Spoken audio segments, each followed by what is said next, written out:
直しました。はーい。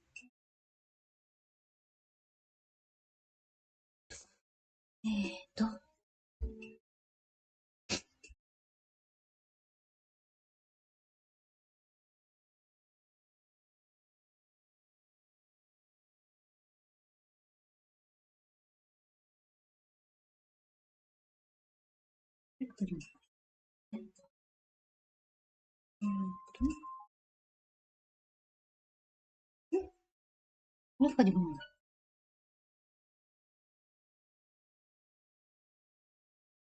あ、始まりました。始まりました。はい、皆さんこんばんは。こんばんは。今日は10分ちょうどから始められます。それがいいのか悪いのか分かりません。はい。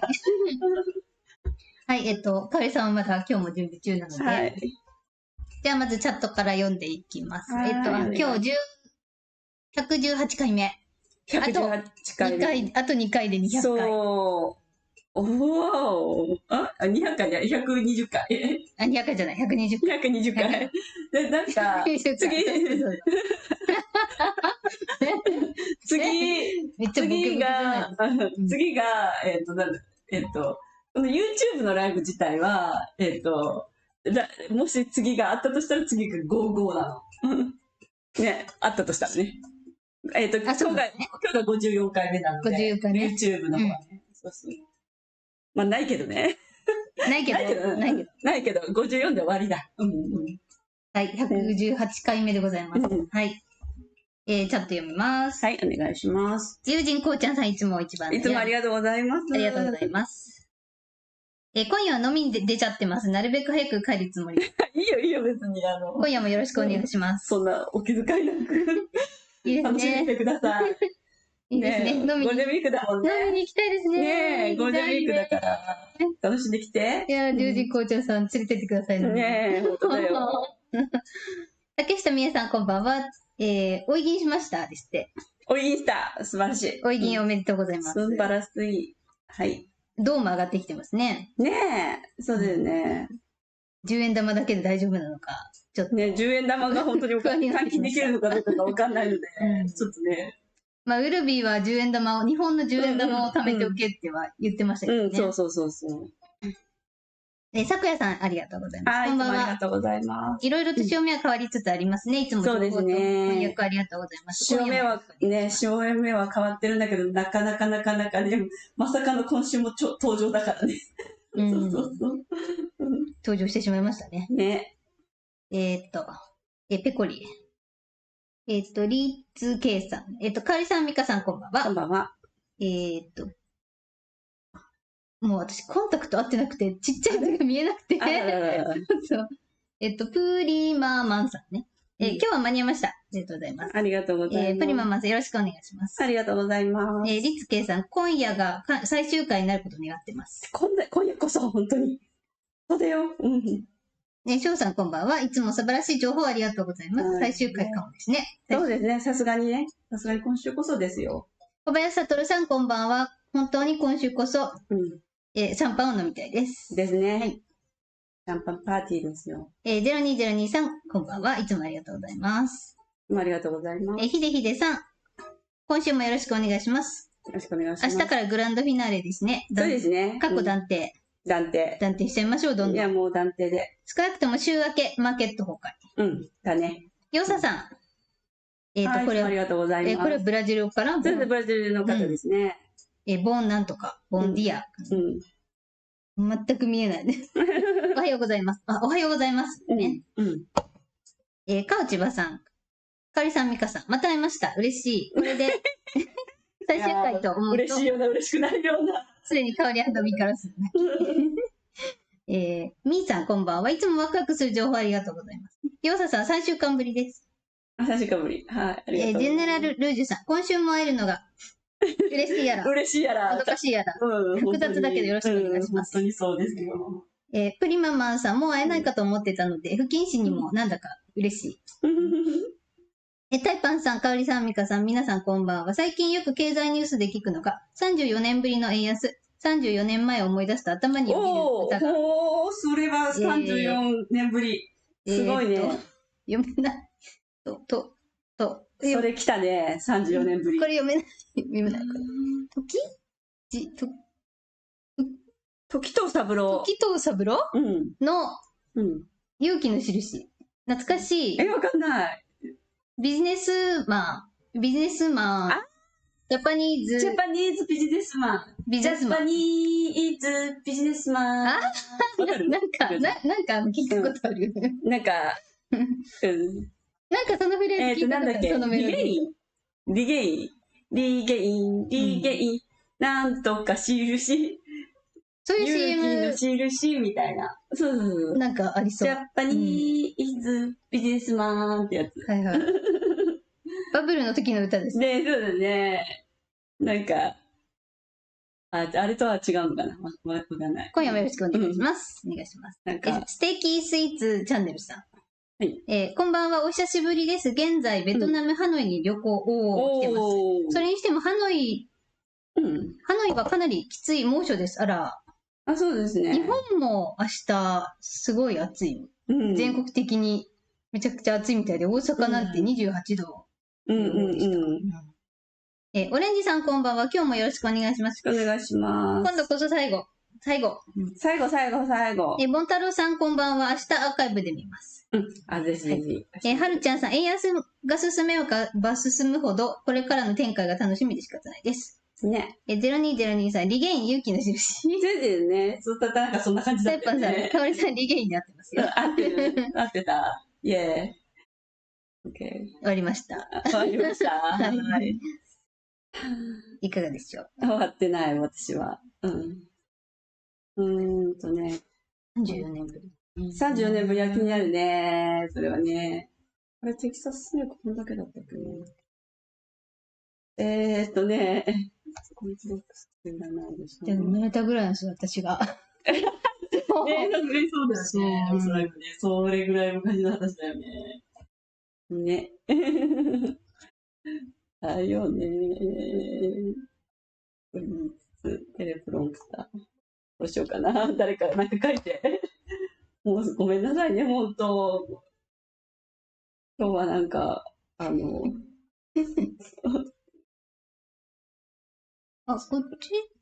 っちの方が、パソコンの方が反映が早いな。そうなんだ。オレンジさん、銅のコップ届きました。おめでとうございます。銅のコップで、私たちも毎回。ね、そう。もうこれで。私はもう毎日銅のコップで飲んでる。私のビールもいつも。ビールも。なんかね、さんのはまだピカピカ。なんかね、お酢、ネットで調べたら出てくると思うけど、お酢を入れた、結構高濃度のお酢を入れたお水に30分ぐらいつけたら、綺麗になるらしいよ。そうなんですね。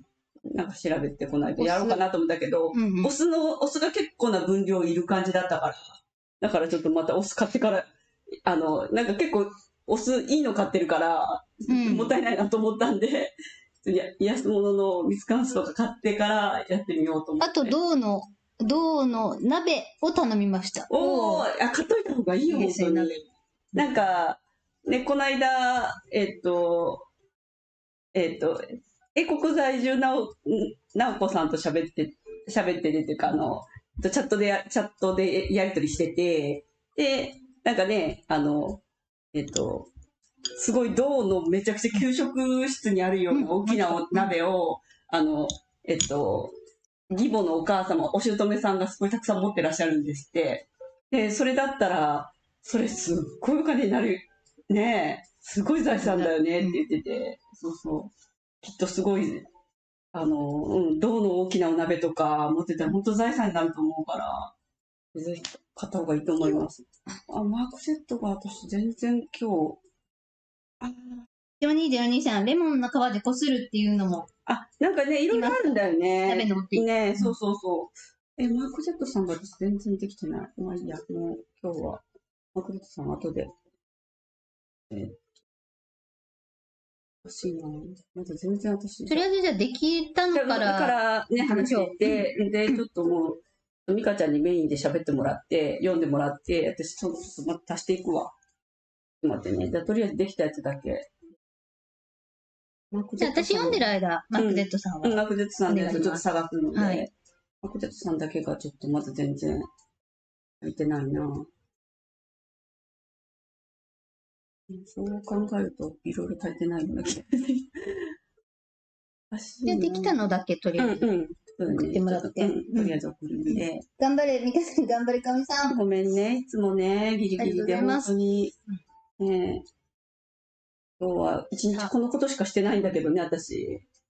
パン焼いたのとね、パン焼いてこれやっただけなんだけど、他に何もしてないんだけど。タイパス34年前は学生時代、歌舞伎町の居酒屋で、短期間バイトしてたのですが、毎晩朝までどんちゃん騒ぎの宴会。いいね。青春ですね。青春ですね。いいね。そうそう、本当。私も。学生時代。ね。なんか、本当に、私結構、子供を授かったのがまあまあ遅い方だったんで、なんだろう。本当十分もう遊んだから、私、自分的には。なんかもうなんか、私はいいわって思えるようになって息子を授かったので、なんか今もう本当にもう息子のことだけって言ったらあれだけど、っていう感じでやっていけるんだけど、なんか、こう、若い時遊んでない人って、なんかもう子供を産んだ後に、なんか変な、なんだろう、浮気したりとか、そういうなんかね、変な遊び方をする人とかが、結構いる話を最近聞いて、やっぱりね、美香ちゃん送ったから。ありがとうございます。やっぱり、若い時たくさん遊んどくのいいよね。それは本当に大事。私も身に染みてます。もう十分遊んだからもう別にもういいかなって感じ。自分の人生的には。あとは息子が楽しかったらもういいかなみたいな。私はもう20代でもう散々遊んだので、もういいですね。もういいよね。ね、なんかそういう余裕っていいよね。なんかね、と思って。はい。はい、じゃあ。はい、入りましょう。はい、入りましょう。はい。お待たせしました。はい。かおりさんありがとう。いえいえ。じゃあ、一番最初からいきますよ。まずは、はい。何やさん。はい、26日お誕生日。54歳ですね。はい。全然見えないね。またスペース始めます。スペース始めます。わかな。22秒。よいしょ。はい、本当のファーストレディー、メラニア・トラさん、お誕生日おめでとう。おめでとうございます。ツーショットで。ね。やっと、これは帰ってきた。かな多分ね。裁判所から。写真かな。フロリダに帰ってきたんだろうなっていう写真かなって思ったんで、投稿しました。蝶ネクタイつけて素敵。ね。トラさんが。ね、清掃して、お誕生日のために、なんかすごいいいなと思います。ね、すごいいいお写真。はい、じゃあ次、トラさん最新。こちらが、昨日、日本時間の今日の早朝ですね。すいません、スペースご参加のことすみません、もう遅くなって、ちょっと立ち上げるの忘れてしまってて、本当申し訳ないです。すいません、毎度こんなに。はい。では、こちら。トラさんの、本日の早朝に、にアップされた動画で、こちらは、トゥルスソーシャルにも投稿された分なんですけども、今朝、字幕つけたんですけれども、もう結構これは、ちょっとまだわからないんですけれども、いろんな暗号が含まれてそうで、気になる点がいっぱいあるんで、とりあえず訳しといたんですけど、またちょっとね、後ほど、何かわかることがあったら、投稿させていただこうと思うんですけれども、とにかく、この前の日の時点で、スティーブ・バノンさんとかも出してましたけれども、後で出しますけれども、大統領免責特権で、すべて今までのお話が、なかったことになるぐらい覆されるような、トラさん側の勝利っていうことになるような内容を突きつけたんですよね。それなのにまだあちらさんはごちゃごちゃ言ってるよっていうような状況らしいんですけれども、もう大統領免責特権で全て免責されるので、もう本当にやってることは無意味なことだと思われますし、それを、わざわざこれをショーとして見せることで、いろんな一般の方たちに、トラさんが、今、戦時中の大統領であり、コマ第一チーフであることを知らしめようというためのシナリオなんだろうなっていうふうに思いました。はい。じゃあ次。今日のカーパシアさん。はい。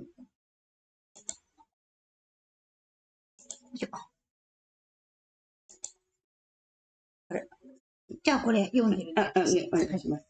マクレットさん。お願いします。はい。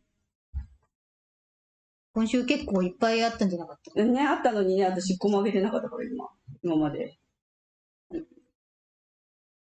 今日のカルパチアさん。ウルビーのライブチャットね。たくさんのことが起こっている。RV について何が起こっているのかについて私は多くの人と話した。まずは伝わってきたいくつかのことについてお話ししよう。彼らはスキャンダラスなことを発見した。これスカイさんもやられていたことですね。そうですね。はい。彼らはまだ邪魔をしている。彼らは間違ったコードを入力して、誰にも支払われないようにブロックをした。G13 の内部でリーダーのミゲルが PT に所属している。なので、グループの名前は G13 だ。理解してほしいのは、銀行、この辺はよくあるんですけど、BS10、銀行組合の内部の人々はカットにリンクされている。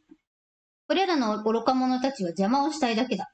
アライアンスは PF によって全員を投獄するよう求めた。そのため、プロセスが麻痺した。すべてのマネージャーは活動に戻るように命じた。スカイは昨日音声を送信し、彼らは RV を止めるためにできる限りの妨害を入れてきているが、RV は止まっていない。これですね、スカイ。そうですね。はい、後ほどこれもしますんで。妨害を入れてきているが RV は止まっていないと。ブラジルの連絡先より、イエロードラゴン再建に関する良いニュースを待つように言われている。彼らはグリーンライトが出るのを待っていて、これを開始する準備をしていると聞いている。うまくいけばその電話がかかってくるだろう。誰にもわからない。今日かもしれないし、明日かもしれない。我々は明日で会ってほしくない。今日で会ってほしい。オーストラリアでの今朝、数時間前に届いたビッグニュースは次の通り。こんにちは、ルビー。素晴らしい情報が届きました。委員会のメンバーと計画はすでに実行されている。支払いは労働者の日以降に開始される可能性があり、これは 1000% 確定している。1000% 確定している。労働者の日っていうのは5月1日。それ以降に、5月1日以降に開始される可能性が 1000% 確定している。これは今日の午後にプライベートバンカーから届いたものだ。東部標準時午後8時52分。今週初めに 1% の支払い案内が出される直前に、ポストに1回限りの保留がかけられた。現在のスケジュールでは、これらの契約は来週の月曜日に発行されることになっている。以前に1回限りの保留を発行した人たちは、これ以上遅らせることはできないと理解しているので、すべての兆候は良好だ。D1、D2 のプロセスは 1% 契約が発行され次第開始される。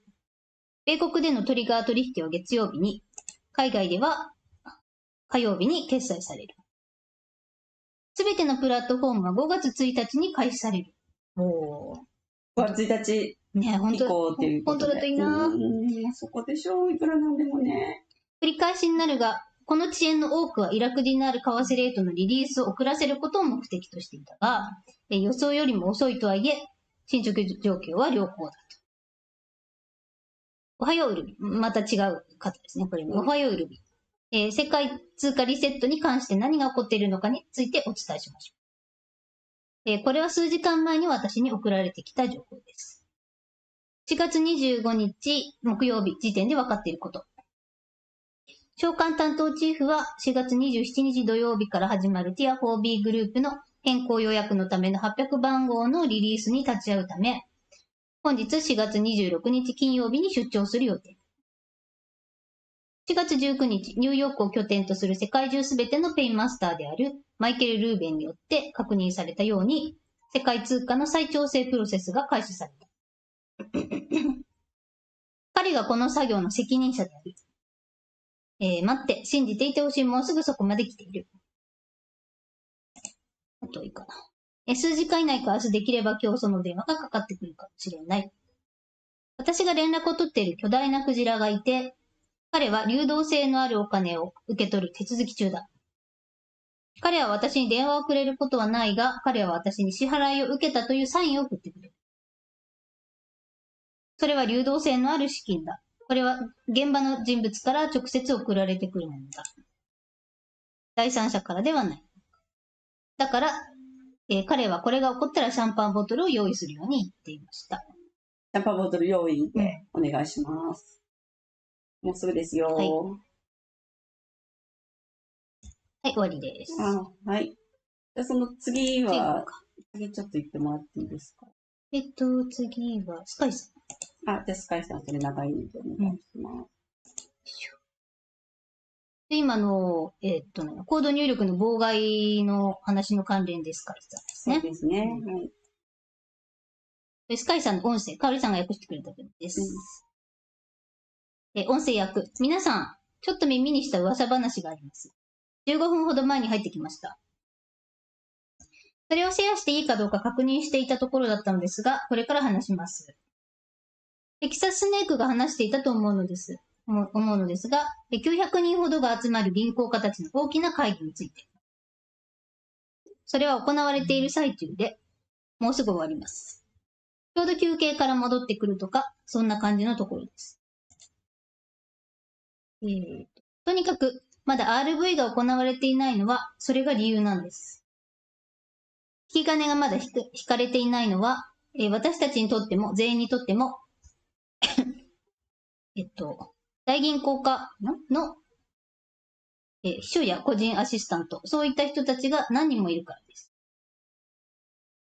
そのような膨らんだ多くの情報は何かを契約したり、契約内容を変更したりする権限を持つ2、3人の人間に与えられてきたものでした。彼らが契約書に変更を加え、誰にも告げずに契約を無効にしてきました。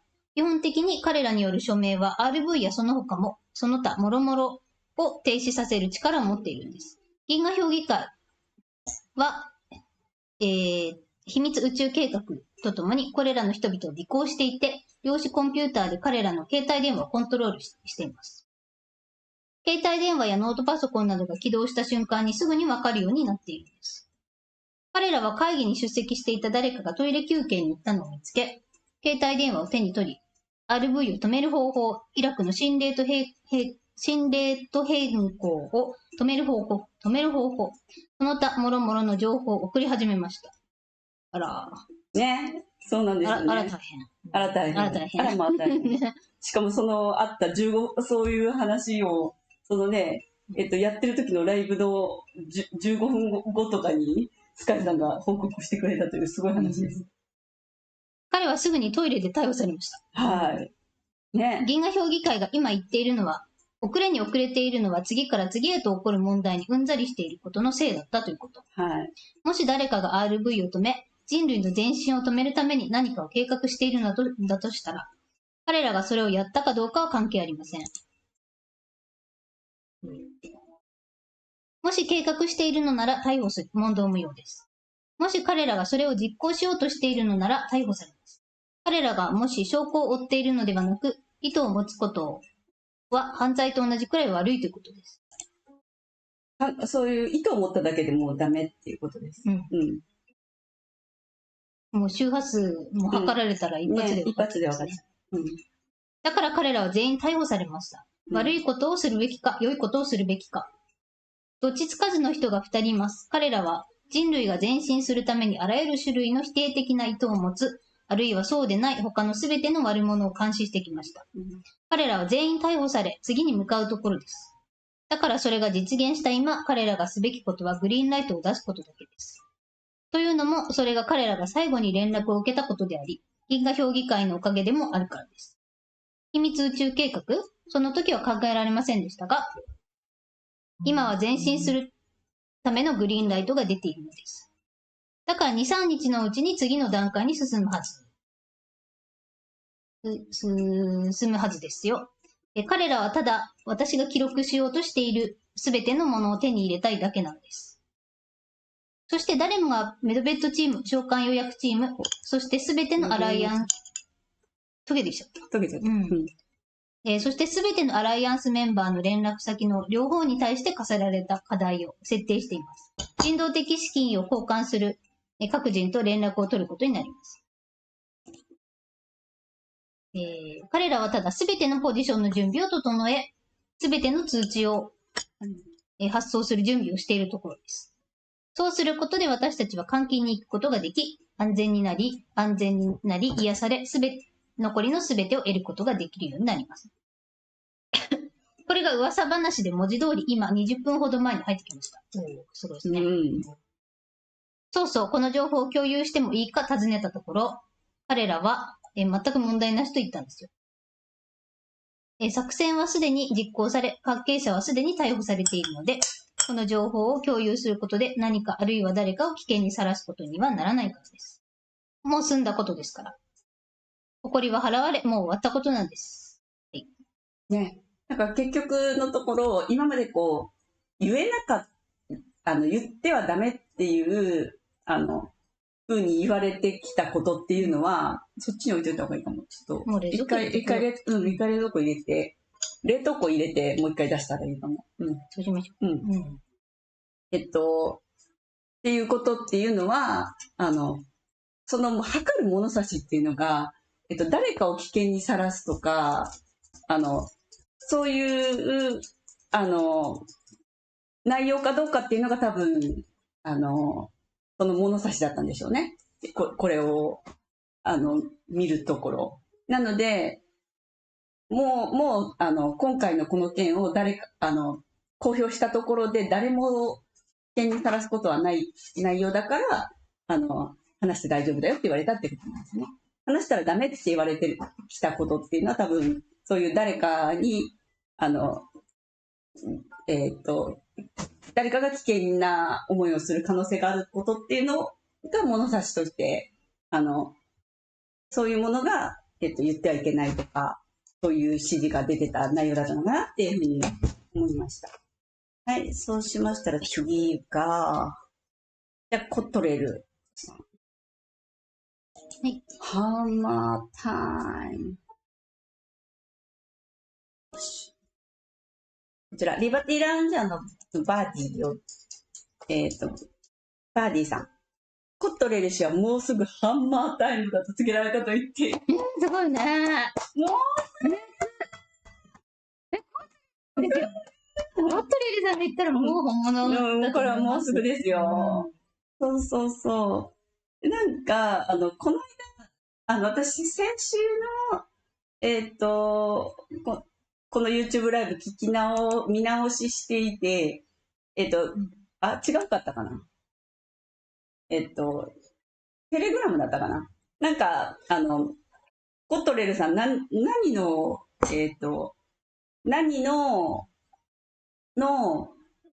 ードを入力するで、YouTube ライブですね。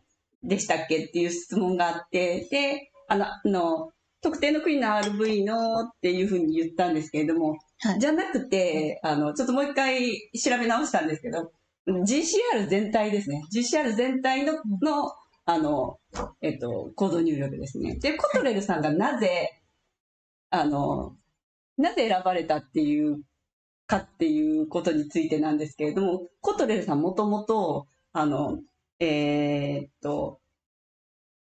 ッシュさんに、ブッシュさんはブッシュさんとしか言いようがないよな。ブッシュの、なんか前言ってましたね。元大統領さんに、すっごい多額のお金を騙し取られたんですよ。で、それを、トラさんにも、伝えたんですよ。トラさん最初は信じなかったんですよね。はい。最初は信じなかったんですよ。で、なので、なんかもう、段ボール箱1杯分の、そのエビデンスの今までのやり取りした文章を、トラさんに送ったらしいんですよ、コトレーさんが。それを見て、トラさんチームが全部精査して、これは本当だというふうに信じてもらって、で、それから、もう、本当にこの、コトレルさんは、彼に騙されて、多額のお金を取られた人だっていうふうに認識されるようになって、で、それがあったので、今回そのコード入力をする大役を、ぜひ、コトレスさんにあなたにしてほしいっていうふうにトランプさんチームから、から連絡を受けて、そういう役を任されているのがコトレスさんなんですよ。はい。ということなんですよね。はい。で、はい。で、なので、コトレルさんがコードを入力したら、世界全体の GCR と、プラス、債務の帳消しが、すべての国の債務の帳消しが、一気に来るということらしいんで、単なる特定の国の RV だけの話ではないんですよ。はい、もう全体の、世界全体の、をもうひっくり返らすようなすごいことをするためのコード入力をする大役を任されているのがコードです。はい。はい。では、ここまでコトレルさんの。次、アレックス。アレックスさんですね。アレックス・コリアさん。はい。これ長いですけど、いいですか、お願いしても。はい。これ今日、ウルビーチャンネルにあった。そうですね。アレックス・コリアさん。これすごい内容でしたね。これ素晴らしい内容でしたね。ね。うん。これは本当にいろんな話を網羅して、今起こってることがすごくよくわかるので、ちょっとね、耳の穴かっぽじって聞きましょう。はい。レートが 3.90 とうんね。すごいですね、アレックスさんね。すごいいろんなことを、やっぱり、単なる、やっぱり今私たちの周りで起こってることっていうのは、単なるこの世の中だけのことじゃなくて、やっぱり他の、星からの存在とかの、もう、やっぱりみんなで一緒に動いていることなんだなってすごく思いました。スカイさんの最近の話とか、いろいろ見ていて、もう絶対的に、嘘でも何でもなくて、絶対、他の、星の存在たちが、確実にこの、QFS のこの、地球をこう変えようとする、プロジェクトに確実に関わってるなっていうのをすごく感じますよね。本当に。私、アレックス・コリアさん、本当に昔から YouTube フォローしてて、ますよね。もう10年前ぐらいからずっと情報を追ってきてるから、ね、そもそも、すごい信じてるんです、ね、UFO コンタクティですもんね、この方ね。はい。はい。で、これ YouTube かな ?YouTube の文字起こしね。はい。はい、質問。数日前、ジム・ウィリーはパトリオット・アンダーグラウンドに対し、イラク政府の代表者150人が米国を訪れ、契約や金融協定に署名したと語った。アレックス。そう、これは本当だ。彼らはセメント、建設、IT、航空機、軍事兵器など多くの契約を署名した。契約に署名した。これらの協定を締結するつもりなら、私たちが米国にいたこの20年間にそれを締結していたはずだが、誰もトイレットペーパーをお金に変えようとはしなかった。つまり、明らかに契約は締結されたが、請負業者は米ドルでの支払いを望まず、イラクディナールでの支払いを望んでいるという噂がある。その噂によると、これらの契約の為替レートは 3.90 だった。それは噂だ。それは彼らが目指すところと完全に一致しており、そう、それは起こっている。スダニがこれを今すぐに終わらせようと言っていることについて多くの噂がある。つまり世界中が待っているのだ。ベトナムがそのすぐ後ろに控えている。キアプルイット博士によると、ベネズエラはすでにブリックスに加盟しており、つまり彼らはすでに通貨を調整しているということだ。ロシアがベネズエラで石油精製所を再建しており、中国が油田で作業していることは分かっている。この2つの国は全てビジネスなので、それが真実であると考えるのは自然なことだ。ブリックスへの加盟に関しては彼らは招待されているか申請書を提出しており、10月のブリックス理事会会議に出席し、そこで発表されるのだろう。5月8日にイラクが世界貿易機関 WTO に加盟することは分かっている。5月8日と5月9日って言ってる方もいますけども、これは確定みたいですね。そうですね。はい。つまり彼らは実際の通貨価値を必要としているということだ。もし米国が大きな混乱に陥るようなことがあれば、誰もが助けを必要とするので、これは恩返しをする素晴らしい方法となるだろう。しかし大人たちが政権に復帰する必要がある。銀行システムが不正で腐敗していることは分かっている。地球上のすべての国が古い銀行システムを廃止し、誰もがカバールの銀行家が発行した私的通貨である米ドルを廃止しようとしている。自分自身に問いかけなければならない。私たちはこの犯罪組織にお金を払うつもりなのか？全世界の富をこの犯罪組織に払うのか？もちろんそんなことはしない。これよくわかるんですけど、両手で自分の尻を見つけることができない人よりも、常識的な人の方がまだ多いと私は思っている。彼らが何と呼ぼうが、債務免除の都市となり、地球はリセットし、全く違う方向に進む。なぜなら私たちはもはや脅迫や反逆、その他あらゆるものに操られなくなるからだ。システムを変えるつもりもないのになぜこのようなことを暴露するのか。それは単なる常識だ。質問。こんにちは、アレックス。QFS のブロックチェーン技術について詳しく教えてください。アレックス。すべてが明文化されているわけではないが、ある人がボストン東部の銀行に行き、彼はチェイス銀行の副リーダーに会った。彼は量子システムについてよく知っていて、着席してチェイスの副リーダーと非常によく話をした。彼が質問をすると、彼女はイエスかノーかでうなずいた。彼はここにお金を預けたらどれくらい安全ですかと尋ねた。そして彼女は彼に、あなたのお金は実際には私たちの銀行にあるわけではなく、元帳でいいんですよね、これ読み方ね。元帳システムに置かれ、私たちの銀行にあるのは安全な元帳システムから私たちの銀行に送金したお金だけだと答えた。これは非常に示唆的だった。多くの人が見逃したが、これは非常に重要だった。このブロックチェーンシステムは現実であり、存在している。では、なぜ彼らはこのようなシステムを安全に使用しないのか。もちろんそれを実行する。口座の数字は天文学的な数字なので、それを理解するにはおそらく4次元か5次元の AI が必要となるだろう。そして4次元と5次元の存在が私たちの銀行を強盗することはないと断言できる。彼らはお金を使わないのでそれは意味がない。私たち全員が通貨を交換するまで私にはわからない。その時私たち全員がそれが本当は何なのかを知るだろう。それまでは多くの噂が飛び交っている。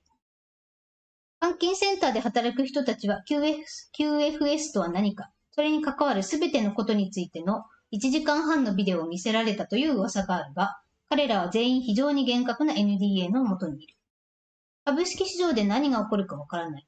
私が知っているのはこれが人類が進化してお金から離れる前に使用する最後の通貨システムだということだけだ。それが私たちの世代なのか、2、3世代後なのかはわからない。株式市場とは何なのか。価値のない通貨に基づいて株式に価値を設定する人間が作った創造物だ。それがどうなるかはわからない。いつかは存在しなくなるかもしれない。なぜなら株式市場は古いシステムを象徴しており、世界中の富を少数の企業の手に集める方法を象徴しているからだ。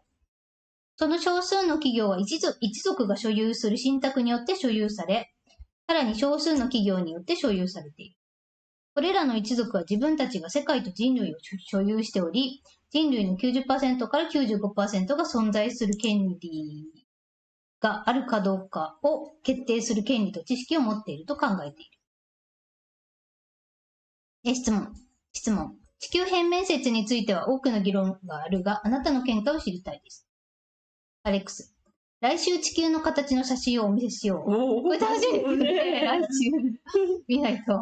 七面鳥のお盆を探しているのならがっかりするし、バスケットボールのような完璧な球体を探しているのなら残念に思うだろう。太平洋は傷だらけだ。私の言っていることがわかるだろうか。傷なんだ。何かが太平洋に衝突して傷を作ったんだ。来週これについてはさらに詳細を話そう。写真を使って詳しく説明します。値下げ皿については私たちには何もできない。3、4年先のことかもしれないし、それがどのようなものになるか、何と呼ばれているかもわからない。今日、ウェルズファーゴはもう SWIFT システムではなく、別のシステムを使用しているというメッセージをすでにお伝えしたが、彼らはそれを量子システムとは呼んでおらず、別の名前で呼んでいる。同じことなのだろうか。おそらく同じだが、彼らは別の名前で呼んでいる。以前に誰かがトラさんに QFS について尋ねたところ、彼はその名前のものは知らないと言っていた。それは彼らが知らないという意味ではなくて、単に別の名前で呼んでいるだけだ。これを開始するためのすべての書類が1990年代に署名されたことを覚えておいてほしい。はい、以上です。はい、ありがとうございました。素晴らしい情報でした。はい、ありがとうございます。よいしょ。七面鳥のお盆ってどんなんですか？どんな七面鳥なんですか？てかなんかまあトレー、お盆ですよね、多分。平べったい。お盆のこと言ってるのかな。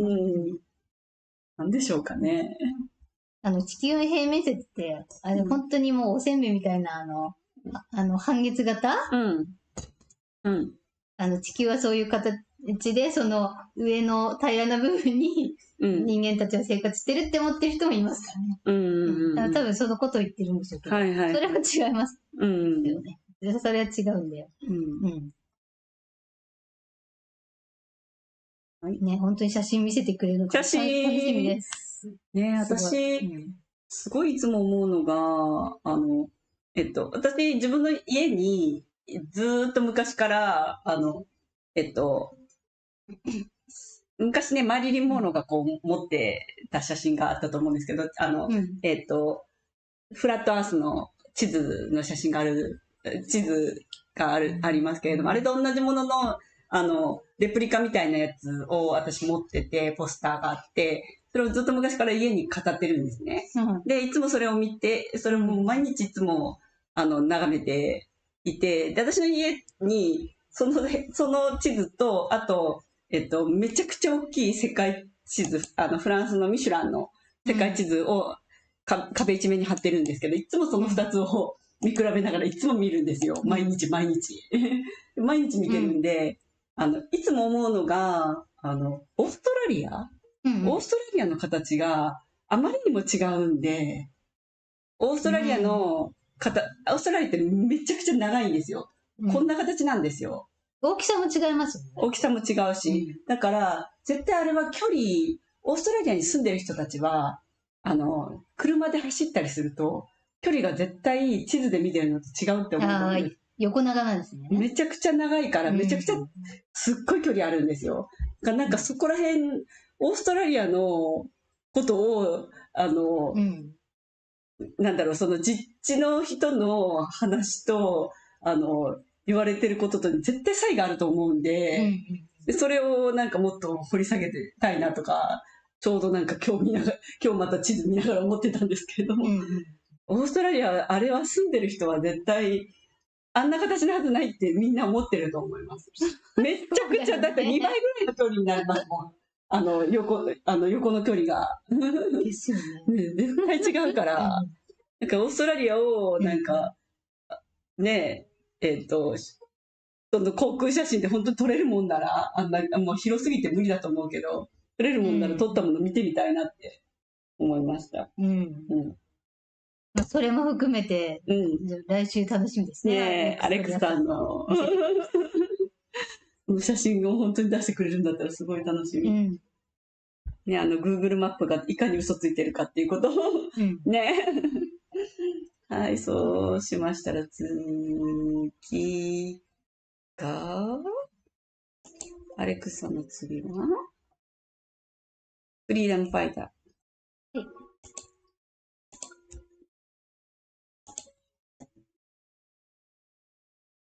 フリーダムファイター。これ読みますね。はい。ね、これは、ブログ、これなんか、そうなんですね。これなんか、フリーダムファイターさんの、名前が、こう、フリーダムファイター17、絵文字とかもいつもの私が撮ってる人と違うような気がしたんですけど、変わったのかなと思って。フリーダムファイター。わかんないです。フリーダムファイター。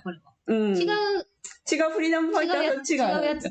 17って書いてるし、いつも私がいつも取り上げてるのはフリーダムファイター TM 塩炎なんですよね。そうです、そうです、そうです。なんかちょっと違うのかな。だからフリーダムファイターさんじゃないフリーダムファイターさん。ちょっとわからない。かなって、私も。多分、変えたのか。ご本人ではないかな。方なんじゃないかな。かなって思う。ちょっと。ゆうさんのブログは違うやつでしたね。あ、ね。フリーダムファイターさん、もどき。はい。もどき。ゴルディロックさんのお友達ですね。友人から電話があった。イラクの銀行の連絡先がイラクの銀行窓口は月曜日にディナールが切り上げられるとのことだ。月曜日。もしそうならなかったとしてもメッセンジャーを攻撃しないでほしいが、彼はこれまでそのことを教えてくれたことはなかった。彼はディナールの切り上げは為替取引で行われると言っていた。彼はとても興奮していた。それはどんなにすごいことだろう。彼はそれだけを伝えてくれた。祈っています。ということで、月曜日の可能性も、それだったら4月以内に叶う可能性もなきにしもあらずかも、この話からいくとね。はい。まあ、5月以降っていう話もあるし、まあ、いろんな話が錯綜してるんですけれども。はい。はい、そうしましたら。ブリックス。はい、イラン出席のブリックス会議がモスクワで開幕したらしいです。ブリックス会議は木曜日、中東と北アフリカの最新動向について話し合うために、モスクワで開幕した。アリ・バゲリ・カーニ外務副大臣、政治問題担当、率いるイラン代表団も会議に出席した。はい、ブリックス会議、モスクワで開幕しました。開幕しました。はい。ということです。はい、そうしましたら、その次何になってます？マリコパー。もうじゃあ、マリコパーと、じゃあ、それ以外に、私がさっきからミカちゃんにガンガン送ってるやつを、めっちゃ足りてないものがものすごくたくさんあって、それを、そっちに行きましょうか。はい、ありがとうございます。はい。下にちょっとサミレドンは後でいいかな。じゃあ TNT から行きましょうか。はい。私送ったやつ、違う、TNT からじゃない。ごめんなさい。めっちゃ送ってますね。でマーク Z さんの25日から行きましょうか。もっと上ですね。セミゲドンが2つある。マーク Z さん。これをで、そのまた上に。これ。はい。足したやつがいっぱい。エクステンションいっぱいあります。はい。始めます。はい。よいしょ。はい。そうしましたら、マーク Z さん。こちら、マーク Z さんの25日、24日ですね。こちら、メンバー RV は始まったんですか？マーク Z。それは始まってるし、もう後戻りはできないだろう。債権側とグループ側からさらに多くの報告を受け続けている。非常に順調に進んでいるようだ。メンバー。歴史的債権が支払われている。やった。私たちの番が近づいている。昨日中国債権を持っている友人から聞いたが、債権担当者からは支払いまでに2、3週間かかると言われたそうだ。マーク Z。債権側は支払い通知を受け取っている人がたくさんいる。債権面では実際に明確な進展が見られる。メンバー。債券の支払いが 30% だけ完了すれば、私たちは出発できるのであれば、それほど長くはかからない。レートはどうなっている？レートはまだフォーレックスに出ていない。私が聞いたところによると、それは一般的なレートだ。石油ディナールプログラムがあるので、為替レートは少し高くなるだろう。イラクは5月9日に正式に WTO に加盟するそうですね。もしそうなら、それまでに新しいレートが発表されるはずなのですが。で、マグネット。通知をいつ受け取るかは正確にはわからない。しかし、おそらく複数の場所から通知を受け取ることになるだろう。それは購入した通貨ディーラーも含まれる。私は銀行からリケプスや、クロニクルズなどのメーリングリストに送信する通知を通貨ニュース集約サイトに送ると言われている。見逃してしまう可能性はゼロだ。ということでした。はい。はい。まだまだ。これ24日でしょ？これ今日ウルビーチャンネルにハイライトが上がってたんです。今日、そう。そう。ちょっと前なんですね。ウルビーチャンネルに、マーク・ゼットさんのリキャップスが、数日前のが乗る時がかなり多いので、ウルビーチャンネル入ってる方いらっしゃったら、ちょっと気をつけてほしいなと思います。日付が書いてないので、日付書いてないから、今日の情報かなって思うかもしれないんですけど、数日前のことが多いので、はい、ちょっとお気をつけください。なるほど。はい。今日24日の分が載ってました。はい。これはだいぶ前ですね。ね。はい。じゃあ24日。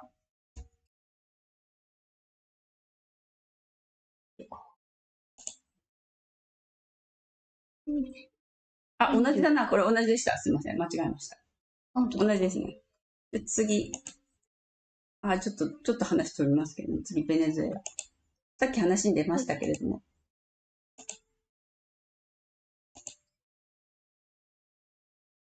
はい、ベネズエラが米ドルを廃止し、ブリックスに正式加盟。まさにバンク Z が言っていたことだ。ベネズエラ。はい。米ドルを廃止しました。廃止しました。はい。次、資金は動いている。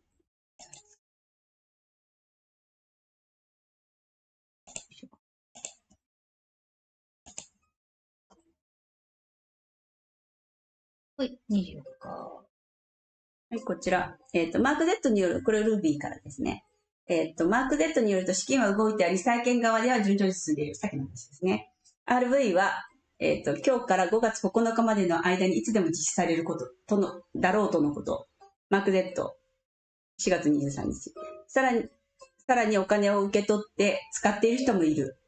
それは、下降線上にあり、私たちは辛抱強く順番を待たなければならない。なので、お金の動きがすでに始まっていることを喜ぼう。はい。そうですね。5月9日までの間っていうことなんでね。そうですね。一番遅くて5月9日っておっしゃってますね。だから、もうそこまでですよ。そこがお尻と思いましょうよ。はい。はい。じゃあ次。資金は動いてるの、もう一つ。短い。チャーリー・ワードとマーク・ゼットが語る。お金が動いている。終わりかな以上。でもこの二人が語ったっていうこと。はい。だけ。この二人が一緒にライブを行いました。ライブを行って。これ、チャーリーさんの頭がおかしくて。おかしいです、そこ。透けてる。すごい、拡大してよく見ちゃった。透けてますよね、それね。透けてんですかね、頭が平べったくてびっくりしたんですよ。いや、透けてるんだと思う。おかしい。透けてるとかあるんですかだから、多分これグリーンスクリーンの、この辺でやってるんです。これ、動画だったじゃないですか。壁が白い部屋でライブしてて。これいないんじゃないかな、だから、グリーンスクリーンで。頭が平べったすぎて。おかしい、これ透けてるもん。どうなってんのって思って、何回も見ちゃって。絶対おかしいわ、それは。ちょっと私、もともとこんな頭平べったい。違いますよね。透けてる。絶対それ、なんか合成になってるな、これ。ちょっと見ますけど。マーク・ゼットさんの頭は、正常だったけど。おかしいおかしい。サリーさんの頭が、なんか、おかしいよね、それ透けてる。どう見ても変で、なんかも動画見てしまう。おかしい。動画ちょっと見てみよう。次、アップデート。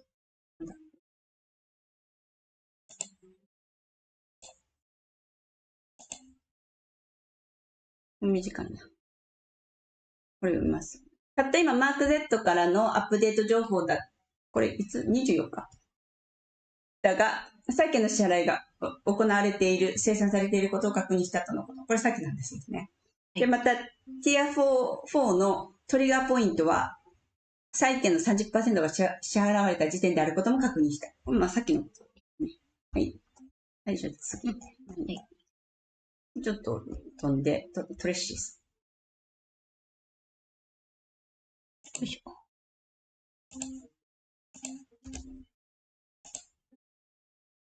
トレッシートレック。トレッシートレックは今日かもしれないと言っている。彼女はすでに自分は話しすぎたと言っているので、最近、全然情報を出してくれない。んですよ。トレッシートレックさんは。以前に話しすぎたので。で、マーク Z や他のポッドキャスターが何か言うだろうから、それを見てほしいと言っている。トレッシーはテキサススネークがまさにマーク Z と同じことを言っていると言った。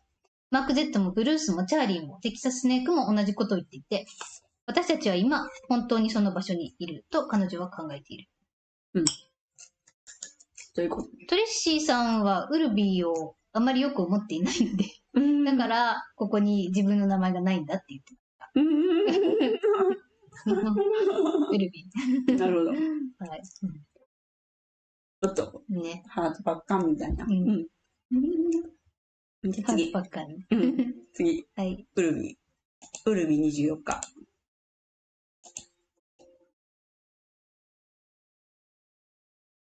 はい。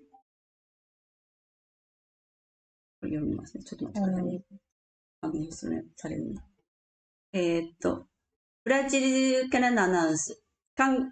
これ24日ですね。はい。はい、韓国船や囚人を乗せたヘリコプターの動きは減少しており、戦争が終わりつつあることを示している。これから起こることを止めることはできない。9。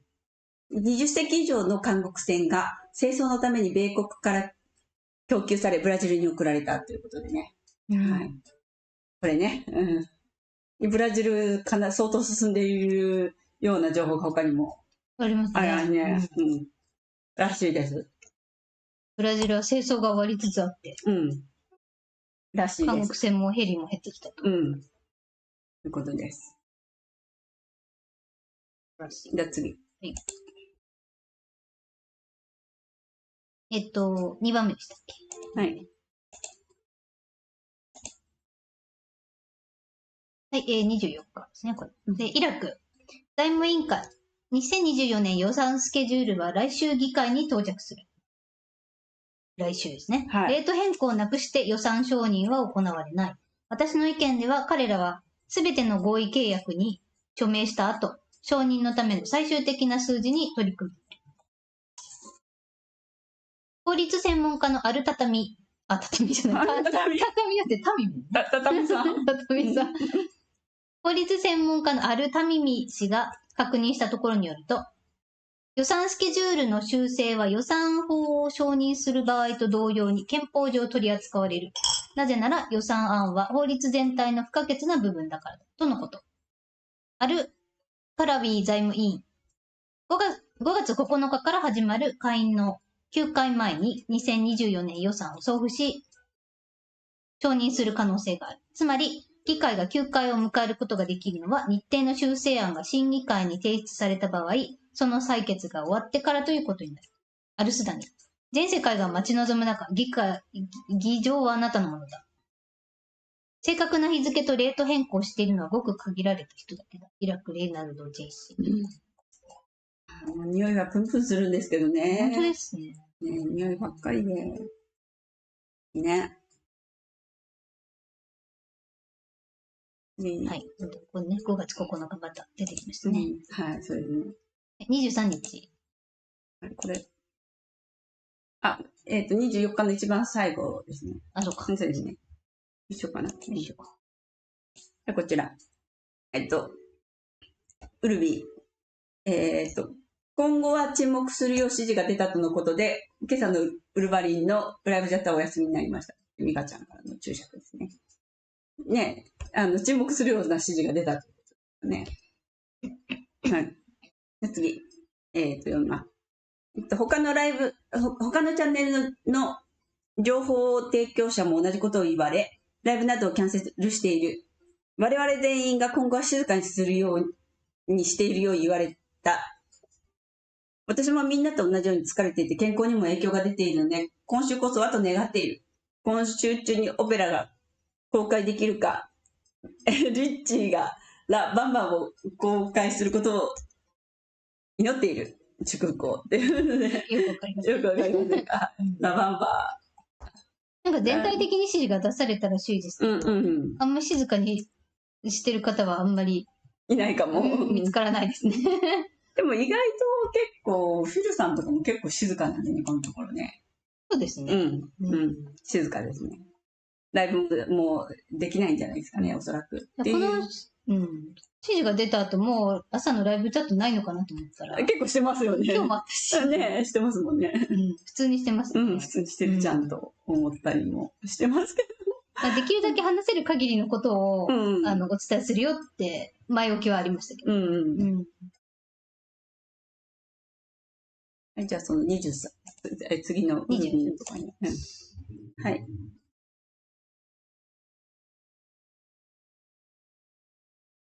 はい。イラク議会財政委員会は、2024年の予算スケジュールが4月中に会員に提出されることを確認した。イラク、アメリカ、イラク、トルコの間で経済協定が結ばれた。トルコの首相が来てましたね。で、私たちは今、財務委員会が2024年予算案を議会に送付し、審査と承認が得られるのを辛抱強く待っている。議会が2024年予算を最終承認できるのはディナールレートが変更された後だ。今週は興味深い1週間となりそう。レッツゴー。レッツゴー。はい。今週は興味深い1週間になりそうだ。ね、本当です。今週、来週。来週。はい。次。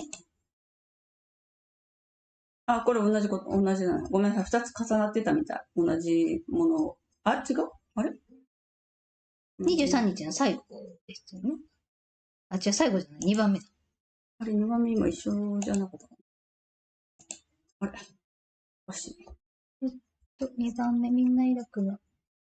あ、違いますよ。違いました？うん。時間が。今1番目を読んだんだよな。今1番目。そうだね。あ、また同じのが出てきちゃった、私。ちょっと違うのだから大丈夫。で、これですね。で、読んでます。はい。23日。みんな、イラクは今週の水曜日に新しいレートで予算発表を行う予定だ。これはなかったですね。スペースが消えちゃったね。なんかおかしい。今週の水曜日はなかったです。なかったですね。水曜、なかったから、はい、以上。そうですね。なかったから以上です。以上です。はい。次行きましょうか。はい。コネクトできる。次、3個目。なんで多分落ちるんだろう。よいしょ。なんか音楽が聞こえてる。はい。これは、ウルビーの動画ですね。やあみんなウルビーです。僕はペンテコステ派グループのオーナーから音声を受け取ったところだ。物事は間違いなく始まっているようだ。彼女は私たちは実際に電話し、現在私たちはようやくこのプロジェクトの終わりが見えてきていると言った。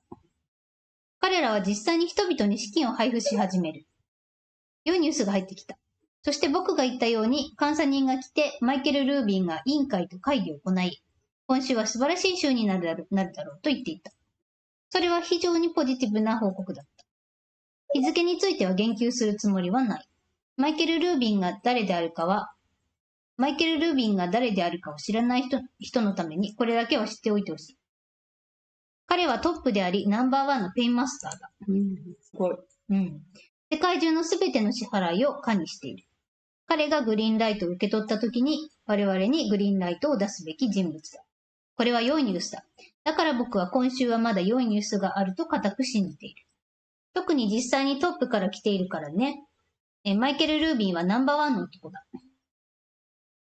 ペンテコステ派グループからグリーンライトが出たら、コロンビアに行けることを願って祈ろう。体に気をつけて、素敵な一日を。マイケル・ルービン、すごい人です。はい。次、21日。はい。21日。21日。結構前ですね。月曜日。月曜かな。はい。じゃこちら。これも動画です。いや、みんな、ウルビーです。ウェルズ・ファーゴから通知が送信されていることをお知らせするよ。準備はできている？どうやら本当のようだ。そしてこれからやってくる新しい詩をみんなで喜ぶことができるはずだ。体に気をつけて。これは届かなかったですね。ちょっとね、ここまでの情報ですね。はい、じゃあ、そうしましたら、もうちょっと行こうか。でもちょっとまだ結構あるから、休憩というか、チャット入れましょうか。入れますか。はい。はい。よいしょ。ちょっと私お手洗い行きたいけど、でも今行くと、ね、この、ミカちゃんが検索している間に、ちょっと沈黙が生まれるので、なんか喋っておきます。ちょっと待ってください。ね、チャットが読み始めたら、ちょっと行かせていただくんで、ね。はい。なんでこんな、あれなんだろうな、スペース落ちるな。落ちたな、また。ちょっと探すのでお待ちください。スペースすいません。なんか今ミュートになってましたね。すいません、今。もう一回。リゲインでやってますよ。リゲインやってた。どのコップ来ました？来ましたね。レモンの皮でこする。酸がいいでしょうね。そうね。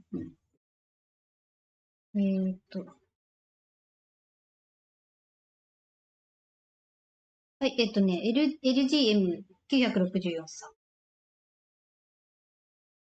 ん。かな？ちなみに、いつも冒頭、かおりさんはスマホで何をされてるんですか？そんなスマホで何をしてるんでしょうか？秘密。秘密。いや、というか、ミカちゃんに、この、だから、レジュメというか、このライブで紹介する記事のリンクを、なんていうんですか、この流れに、流れを決めて、それに準じた、で、話ができるように設定してってるんですよね。で、それをミカちゃんに送らないと始められなくて、それが時間かかってるんですよ、いつも。すいません。スペース時代からずっとそうやって。そうやってやってきた、ね。そう。はい、じゃあ巻きでいきます。巻きで。なんか長文読んでる時に、かおりさんトイレ行けてるんですけどね。ね、そうですね。ちょっと待ってね。ラーメン味噌さん。ラーメン味噌さん。名前だけで笑うし。石川さん情報では明日の1時だそうです。いやー。石川さん。それはちょっとわかんない。まだいらっしゃった。そうですね。ちょっと失礼だけど。ちょっと信じていいものかどうかちょっと、コメントは控えさせていただきます。タイパーさん、メラニアさんは1970年生まれなんだ。1970年生まれ。54歳には見えない。ねえ、見えないね。美しい。竹下美恵さん、34年前就職して2年目、何も気づかずなぜ気づかなかったのかと悔やんでます。2019年から頑張ってます。うろうろしたけど、今、ここに入れて嬉しい。34年すごいね。ひでひでさん、34は17のダブル。34はね、9ドロップ34なのでね。竹下美恵さん、間違え。カズさん、ずいぶん前から RV の準備を完了したという情報はありますが、結論としては DS 支配が続いている。このまま RV は起きないのか。あれはないでしょ。まあ結論としては、ちょっと見えにくい部分はありますけれども、それはないでしょ。ノンセンブンティーンさん。こんばんは、今日もよろしくお願いします。円はジンバブ円と呼ばれ始めてる。そうなんですか？そんな噂があるんですね。ジンバブ円。初めて知りました。ジンバブエ。タイパンさん。銀行関係者の一部が、邪魔してるんだね。今までの自分たちの利権がなくなるからだね。邪魔が入ってるみたいですね、妨害がね。解決したらしいですけどね。これに一気に進んでくれるといいんですけどね。タイパンさん。ノンさん、ジンバブエ。オレンジさん、銀行関係者、そうかなのかなそうか。そう。タイパンさん、後ろからワンちゃん。ワンちゃん、ごめんなさいね。今回バリカンしました、うちで。ワクチンを何も打ってないので、トリミングサロンが受け付けてくれないので、自分のうちでバリカンしてます。ね、かなり好きですね。ヒデヒデさん、日本の RV 情報が白なんとかさんしかいなくて少ないのは何なんでしょうね。白なんとかさん。なんだろう。白なんとかさんって何ですか？かおりさん。かおりさん、日本の RV 情報が白なんとかさんしかいなくて少ないのは何でしょうねって。なんでしょうね。白なんとかさんって誰ですか？白星さん私が、白なんとかさんってわかんないです。誰でしょう？わかりません。タイパンさん。ミスター C は元大金持ち。元大金持ちですよ。はい。もう本当に、はい。ミスター C にも盗まれたお金が戻るのかな？何兆ドル取られたとか言って、4兆ドルだったか、7兆ドルだったか。そんなお金を持っていた人ですよ。何百兆円とか持ってた人です。ヒデヒデさん、闇側の妨害がしょうもない件。まあ、彼らは、ゲセラ導入されたら生きていけないでしょうか。ほい。抱っこしてるから、つい。ノンさん、タイパンさん受けますね。採用、ボニータさん、お疲れ様です。ゲセラまだまだ来ないでしょうか。ゲセラね。直樹直さん、かおりさん、みかさん、こんばんは。こんばんは。久しぶり参加です。ありがとうございます。明日イラクディナール新レートがフォレックス開示とか、EBS 発動とか噂が出てますが、楽しみですね。そうですね。ケムさん、ケム BBB さん、こんばんはいつもありがとうございます。ルナーエクリプスさん、こんばんは。こんばんは。アマプラで CE5、非認可の世界、見ました。かおりミカさん見ましたか？英語わかるのは羨ましい。アマプラでCE5。CE5 わかんないです。とは非認可の世界。わかんないです。アマプラもわかんないです。アマゾンプライム。アマゾンプライム。CE5 って何？なんか映画のタイトルですよね。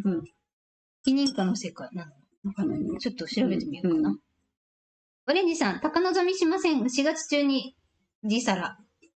高望み、4月中。VR 来てほしいです。5月中。高望みしないで言って5月中かな。4月中は結構厳しいですよ。もうあと何日かしかないから。ひよとしさんこんばんは。お疲れ様です。よろしくお願いします。よろしくお願いします。TK さん、まず1ドルイコール1000イラクディナールに6月30日まで変更。そうですね。次が年末までに追加のレート変更との記事ありました。ありますね。3つのゼロ削除の準備は年内は準備中とのことでした。来年になるように何ニュアンスそこまではいかないと思いますけどね。でしたが、お二人はどのように捉えていますか？そこまではいかないと思います。ただ、手始めとして一旦ね、1000になるっていう話ですよね。はい。ケン BB さん。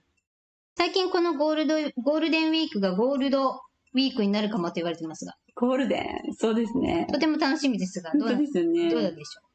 ありえますよ。いや、もうゴールデンウィーク中になんかあると思いますよ。ヒデヒデさん、オーストラリアの件、実は日本はもっとでかいという話聞いたことあります。日本はでかいらしいですね。ヨーロッパとかの島々のね、大きさと比べると。なんか比較してる画像とかよくありますよね。ノルウェーとかと同じくらいありますね。それぐらいはありますね。私も家でいつも、もう毎日のように眺めてるんで、そうそう、だから実際、オーストラリアとか比べたらもう全然、オーストラリアの20分の1、30分の1ですけれども、でも、はい、確かにヨーロッパと比較すると、もっと大きいです、日本は。はい。タイパンさん、マークデッドさんの、髪の毛も白髪の部分多いな。ね、白髪の部分。よかったね。増えてましたよね。直樹直さん、4月20日の寅さん演説がストームで中止になりました。そうですね。あれが闇の10日間の始まりだとしたら、4月30日、日本は5月1日が EBS 発動かと個人的に思ってたんですが。ありえます。私もちょっと気になりますよね、そこもね。確かに。もう始まってるんじゃないかっていう説もあります。そう、確かに。ムーンマインさん。いつもありがとうございます。よろしくお願いします。よろしくお願いします。ひでひでさん、直樹さん。面白い考察ですね。確かにフィルさんも、この時期にのんびり映画作ってるとは思えないですよね。いや、あれは、EBS の時に流すものを作ってるんだと思います。はい。レオレオさん、かおりさん、みかさん、こんばんは。待ちながら寝ちゃいました。ごめんなさいね、遅くていつも。すみません。ヨサさん、ブラジル豆腐戦の話は2月くらいから出てましたが、どこにいるとかの情報は一切なし。4月に入り、イーロン・マスクがブラジル最高裁、戦艦、政府と対決姿勢となり、いろいろな情報が世界的に漏れ始めてます。また、最高裁による反ボルソナル活動もこの間、ペースダウン。本当にクリーニングが終了していれば素晴らしいです。ねえ、そうだってほしいなとも思いますけれどもね、本当。友人こうちゃんさん、電車なう。電車なう。電車なう。一応、実況中継してくる。今帰ってきてるんですね。ね、今帰る途中。電車なう。今から帰って間に合えばラスト見て、あとはアーカイブ、ね。ありがとうございます。ありがとうございます。ありがとうございます。ゆっくり楽しんできてくださればよかったのに。はい。気をつけてご帰宅されてください。焦らずに。ね。しろしろさんこんばんは。かおりさん、みかさん、いつも翻訳は情報ありがとうございます。今夜もよろしくお願いします。2024大統領選をやるというプランの可能性が出てきているようですね。まずはディナールレート変更だけでも早く来るといいですね。そうですね。直樹なおなおさん、ひでひでメッセージありがとうございます。令和デビューさんがここ数日、毎晩ライブで都内の様子を配信されてますが、おとといの晩、ひょっとこがトラさんから鍵をもらった日は、都内がすごく騒がしかったですよ。大取り物が行われてた感じです。すごい。それは。ゆぴこさん、ありがとうございます。みかさん、かおりさん、こんばんは。本日もお世話になります。駆けつけ滑り込みセーフ。滑り込みセーフありがとうございます。ありがとうございます。ひでひでさん、令和デビューさん、確かに最近ライブの頻度すごいですね。期待はかけすぎるくらいかけてちょうどいいと思います。ゆきひろさん、少し寝てました。今日もよろしくお願いします。タイパンさん、ワンちゃんいい顔してるね。かわいいよね。直樹さん、今日もヤフーニュースで多くの議員が概要的で出てました。お役ごめんかなとにやけてます。ゆきさん、ミカさん、ワンちゃん1歳の枠なしとても良いと思います。こうなると人も動物も意思は良くない。動物も意思は良くないかもですね。ワクチン何も打ってません。素晴らしい。直樹さん、ミカちゃんのワンちゃんかわいいですね。かわいいってよ。よかったね。ヒデさん、ペイマスターとは具体的にどういう人と考えればいいでしょうか？ペイマスターとは私に来た。ペイマスターとはあれです。一番最初にだから資金の流れですね。人道支援の資金の流れの一番、なんていうんですか、ハブの位置にいる人たちですね。だから、資金がまず流れました。流動化が始まりました。そしたらまず、ペイマスターのところに入ってきて、ペイマスターが、それぞれの、またその子分たちに流すんですよ。で、その子分たちがまた、その子分たちに流して、で、末端までお金が行くので、それぞれのハブの位置にいる、要の位置にいる人たちのことです。めちゃくちゃ偉い人です、軍の。相当信頼のできる人にしかそういう大役は任せないので、そういう、軍の中の、要のポジションに配置された方々です。お金の流れを司る。はい、ありがとうございます。ゆきこさん、早くに少し展開が欲しいですね。ストレスが大きく心配性がさらに心配に拍車をかける現象を感じます。そうなんですよ。ストレスがさらに心配に拍車かける。まさにそれですね。ゆきこさん、それ聞いてくださりありがとうございます。レオレオさん、T5 はまずドルに交換と。そうなんですかね。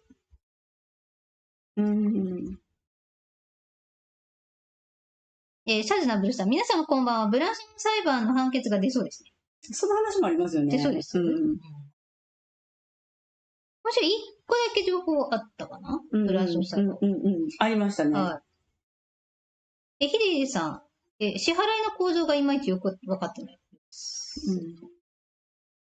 支払い。構造。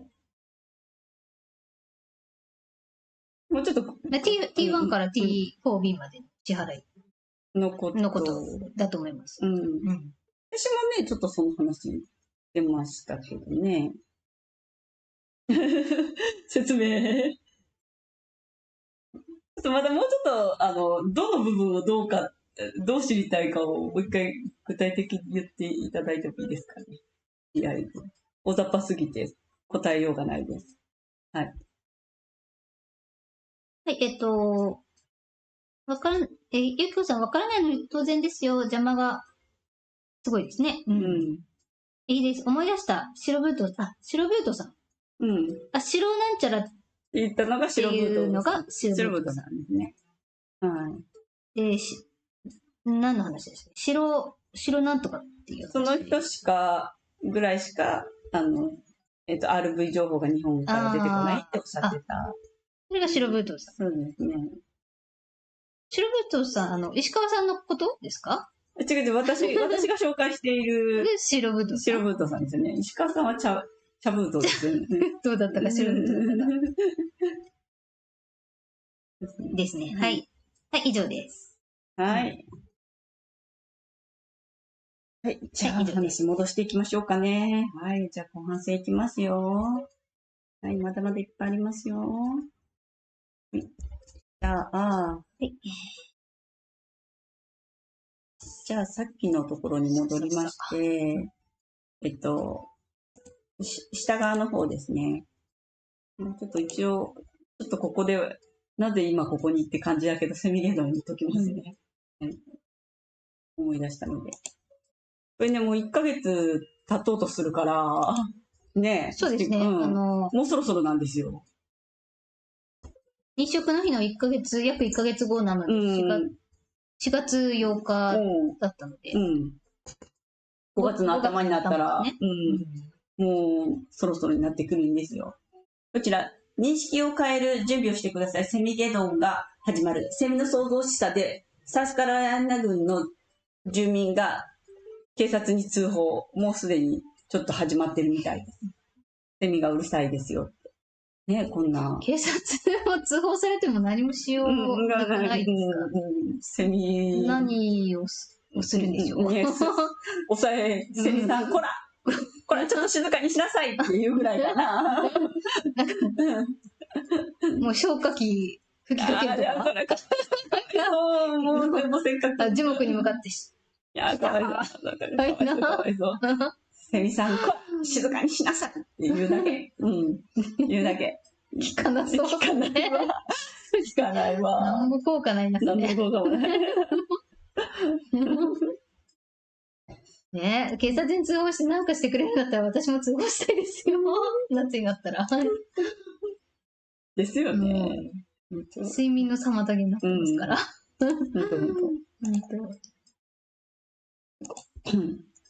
これ25日の、TNT さん。イラクの、大丈夫ね。いけるいける。はい。イラクの情報筋によると CBI の総裁は国民に通貨交換の準備をするよう指示を出した。クルディスタンの市民は土曜日までに実現すると期待している。土曜日まで。土曜日今日だよ。もうちょっと明日まで。イラクのスダニ首相は私たちが待ち望んでいる演説をまだ行っていない。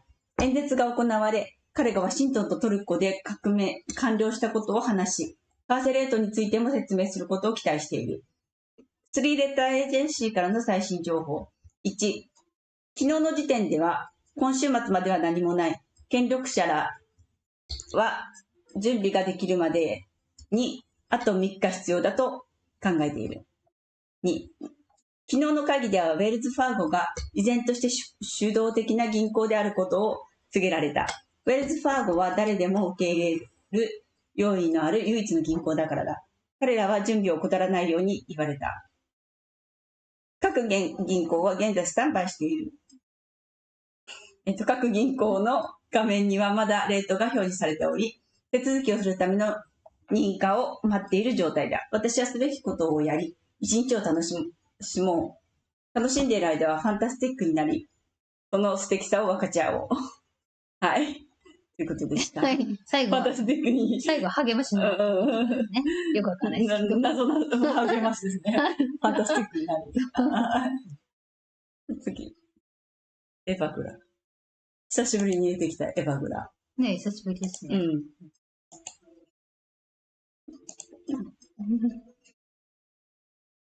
英国の会計事務所、プライスウォーターハウスクーパーズは、経営破綻したデベロッパー中国エバーグランデによる不正行為を10年以上にわたって見逃していた疑いで香港で捜査を受けている。らしいですね。すごい。今になってこんな話も出てきます。はい、じゃあ次、ステーブルコイン法。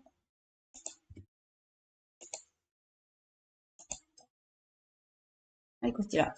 米上院がステーブルコイン規制法案を提出。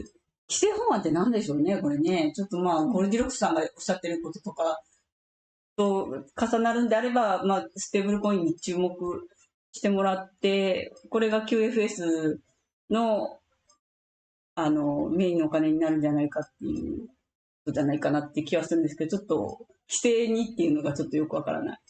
はい、じゃあ次、フランク26。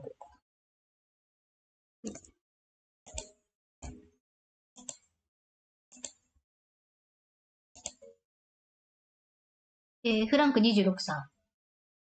ウォーキングスティックは YouTube 中にフランクと電話で話した。イラクとヨルダンに銀行と ATM を所有するウォーキングスティックのボスと、ミシガン州ディアボーンで銀行を経営する彼の友人が、ワシントンにいる964人の代表団とともに CBI で大規模な会議に出席している。彼らは全員この会議に出席している。すごいですよね。964人が全員会議に出席しているね。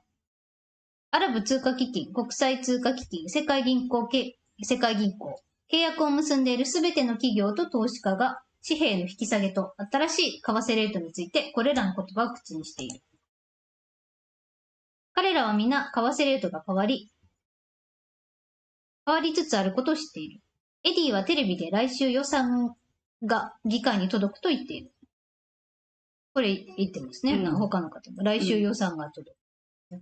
ウォーキングスティックとフランクは為替レートが急騰し、議会が緊急会議を開かざるを得なくなると考えている。そうなると議会は採決をしなければならない。インサイダー取引の可能性が大きすぎる。議会はペテン師だ。ウォーキングスティックはスダには今これを望んでいるという。約束は守らなければならない。銀行の監査を覚えている？マリキの法事党は6億ドルを盗もうとした。これはよくわかんないですけど。IMF AMF、CBI によって党全体が閉鎖されようとしている。彼らは自分たちの利益のために国境からイランに資金を流していた。彼らと民間銀行は閉鎖された。だから彼らは腐敗が蔓延している中で新しい為替レートを発表しなければならず、議会は緊急投票を行うだろうと考えているのだ。過去為替レート変更後に。CBI が為替レートを決定する。スダニと CBI は協力している。制裁は為替レート変更に間に合うように解除された。これらの会議に出席した全員がウォーキングスティックの2人の友人を含め、スダニと共にステージに上がる。ウォーキングスティックによると、スダニがプレゼンテーションを行い、それがその後に起こるという。スダニは今それを望んでおり、全員が待ち望んでいる。長くはかからないはずだ。すごいね。ウォーキングスティックさんのお友達2人が、スダニと共にステージに上がる。すごい。ウォーキングスティックさん、すごい人ですね。本当な、これね。来週ですね。来週がネックです。そうですね。すべては来週です。来週です。はい。次、ゆうさんのノートから。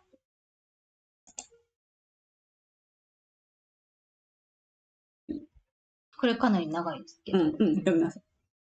ゴルディロックスチームより、イラクは 1US ドル1000イラクディナールにしようとしています。重要な内容なんでね。で、フリーダムファイターさん。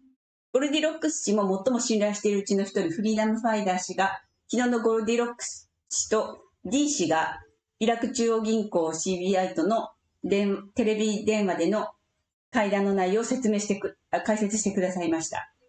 皆さん、フリーダムファイターです。昨日、ゴルディロックスと D の CBI との電話会談についての最新情報を提供しました。ゴルディロックスが共有した非常に重要な情報がありました。実は CBI はゴルディロックスと RV へのプロセスを共有したのです。少し話を戻します。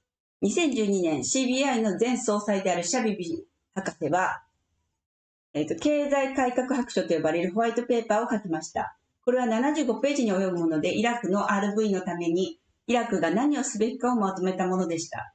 しかし、イラクの紛争や政治的な問題のために、彼らはその計画を進めませんでした。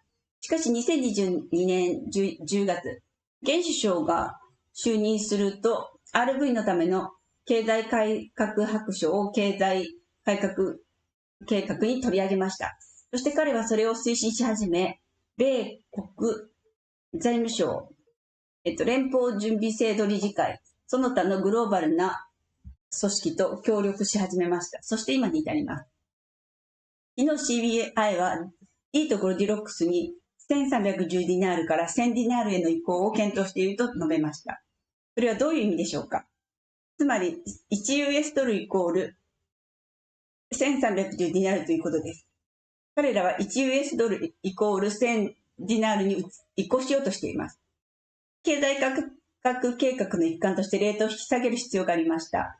段階的に2023年2月、イラクは1450ディナールから1310ディナールへ、あるいは1310ディナールまで RV する必要がありました。そして昨日6月に成立した予算の一部で1310ディナールを公定歩合とすることが盛り込まれ、法制化されました。今 CBI がやろうとしていることは 1US ドルイコール1310ディナールから 1US ドルイコール1000ディナールへの移行です。1US ドルイコール1000ディナールへです。皆さんその際に3つのゼロを削除します。これはホワイトペーパーの経済改革計画の一部で最終的に1000ディナール、1000まで引き上げるというものです。3つのゼロを除くと1イラクディナールイコール 1US ドルになります。皆さんそれが実際の RV です。彼らは実際にそれを取り組んで進めているのです。昨日彼らは D とゴルディロックスとそれを共有しました。地に足をつけていてください。誠実であり続けてください。それは起こっています。ゴルディロックスは今後 CBI との会話やイラクも待ち望んでいる世界的な最新情報について私たちに最新情報を提供し続けてくれるでしょう。彼らが前進できるように、彼らは国民に RV する準備をさせるために国内で様々な改革を行っています。それが目の前にあるのです。これがお役に立てば幸いです。何か質問があれば、私たちはここにいます。私たちはあなた方を愛しています。すごいね。やっぱり、03つなくなるまで、まずは手始めとして、1310から1000になって、それから0が取り除かれていくと。3つ。ということが起こる予定だということです。はい。はい。そういたしましたら、ブラジル。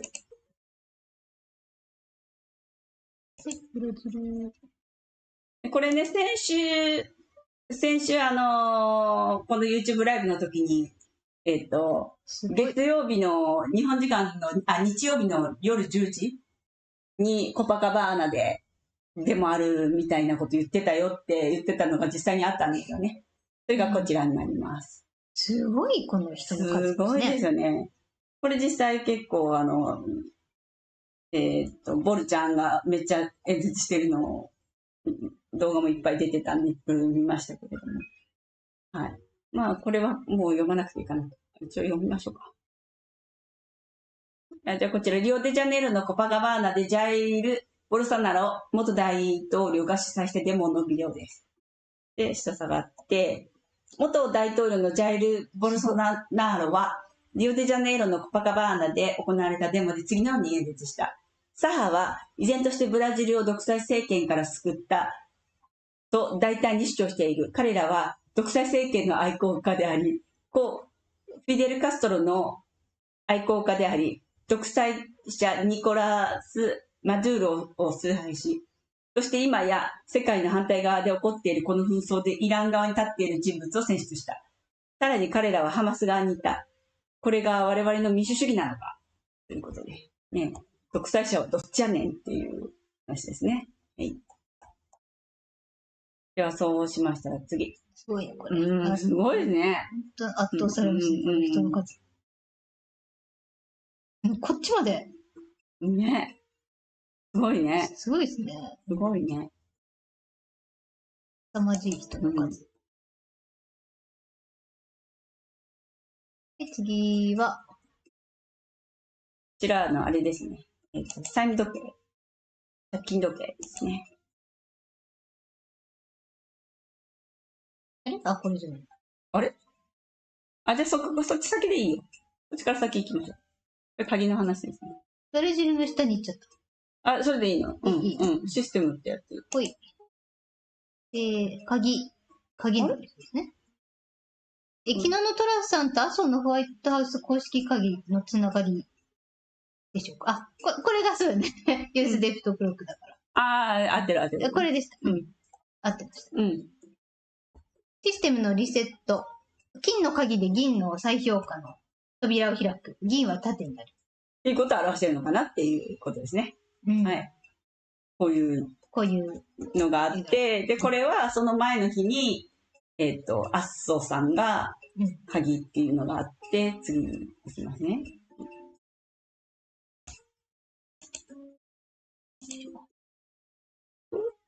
めっちゃ首で喋ろうと思った。こちら。首が映った。私の映っちゃった。ボスは、麻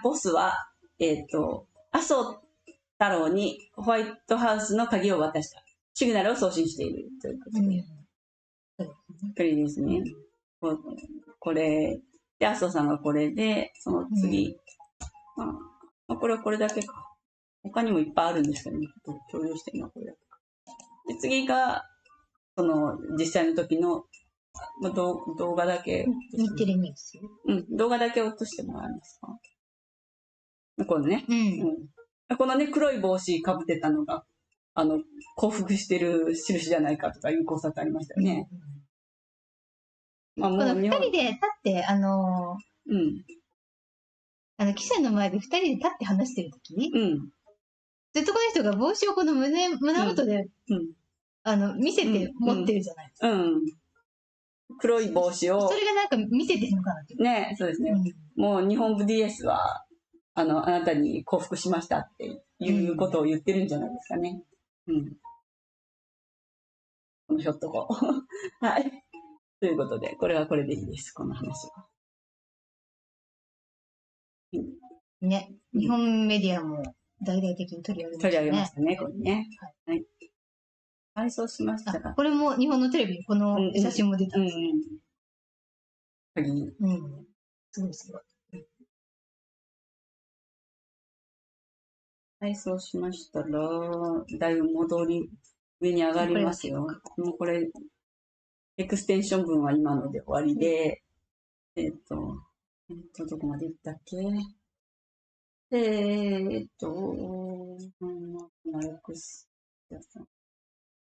マリコパからですね。かなり上ですね。はい、マリコパからいきます。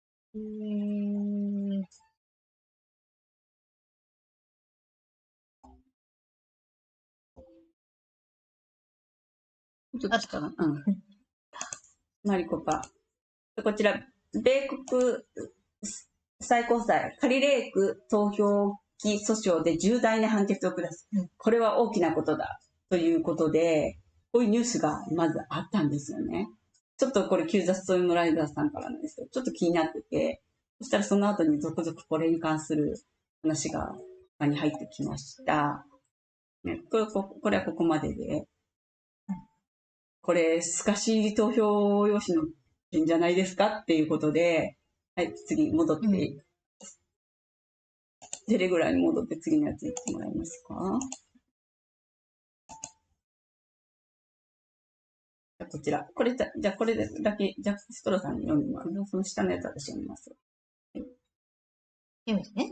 マリコパ郡当局は監査済み投票用紙を紫外線でスキャンしている。ちょうど1年前の4月24日、トラさんは紫外線で見えない敵を殺す。と言及した。私はツイッターで紙の投票用紙を保護するための透かしとブロックチェーンのコーディングを示唆する証拠について大規模なスレッドを立てた。これね、この人の顔を覚えておいてくださいね、スティーブさん。はい、でした。このね、アルファシャツ。はい。この動画はスティーブ・ピエチェニックという元政府高官によって直後に公開された過去彼の経歴は印象的だ。どうやら全てがまとまりつつあるようだ。不正は全てを台無しにする。投票用紙で仕込んだ透かしの件の暴露がやってくる。こちらはフィルさんの2023年11月6日のライブから。そうです。これ私のが書いたんですね。で、その下行きますね。はい。これね、もうスティーブさん出てきたから、うわーっと思ったんですよね。で、さっきの、そこ押してください。さっきの、キューザストームライダーさんからの、カリレイクさんの話という。そこで、これが、去年の11月6日のフィルさんのライブからですね、の、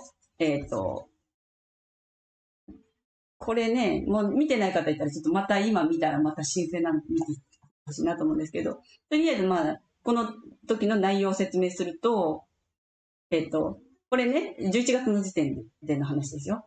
トラさんは数日前に投票用紙は偽造することができない特別な、透かしがあるというふうに言ったんですよ。これちょうどその11月にね、偽造することができないっていうようなことを言ったんですよ。で、その後、2020年の選挙後にスティーブ氏が語った。これがさっきのスティーブさんね、アルファシャツのスティーブさんね。で、出てくるんですけれども。で、すべての投票用紙に透かしが入っていました。で、その透かしは QFS ブロックチェーンにつながっていて、投票用紙がどこにあるのか、誰が持っているのか、すべて分かっていた。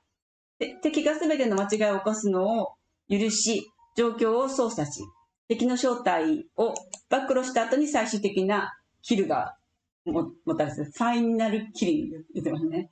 で、すべてが全面的なおとり操作だったということ。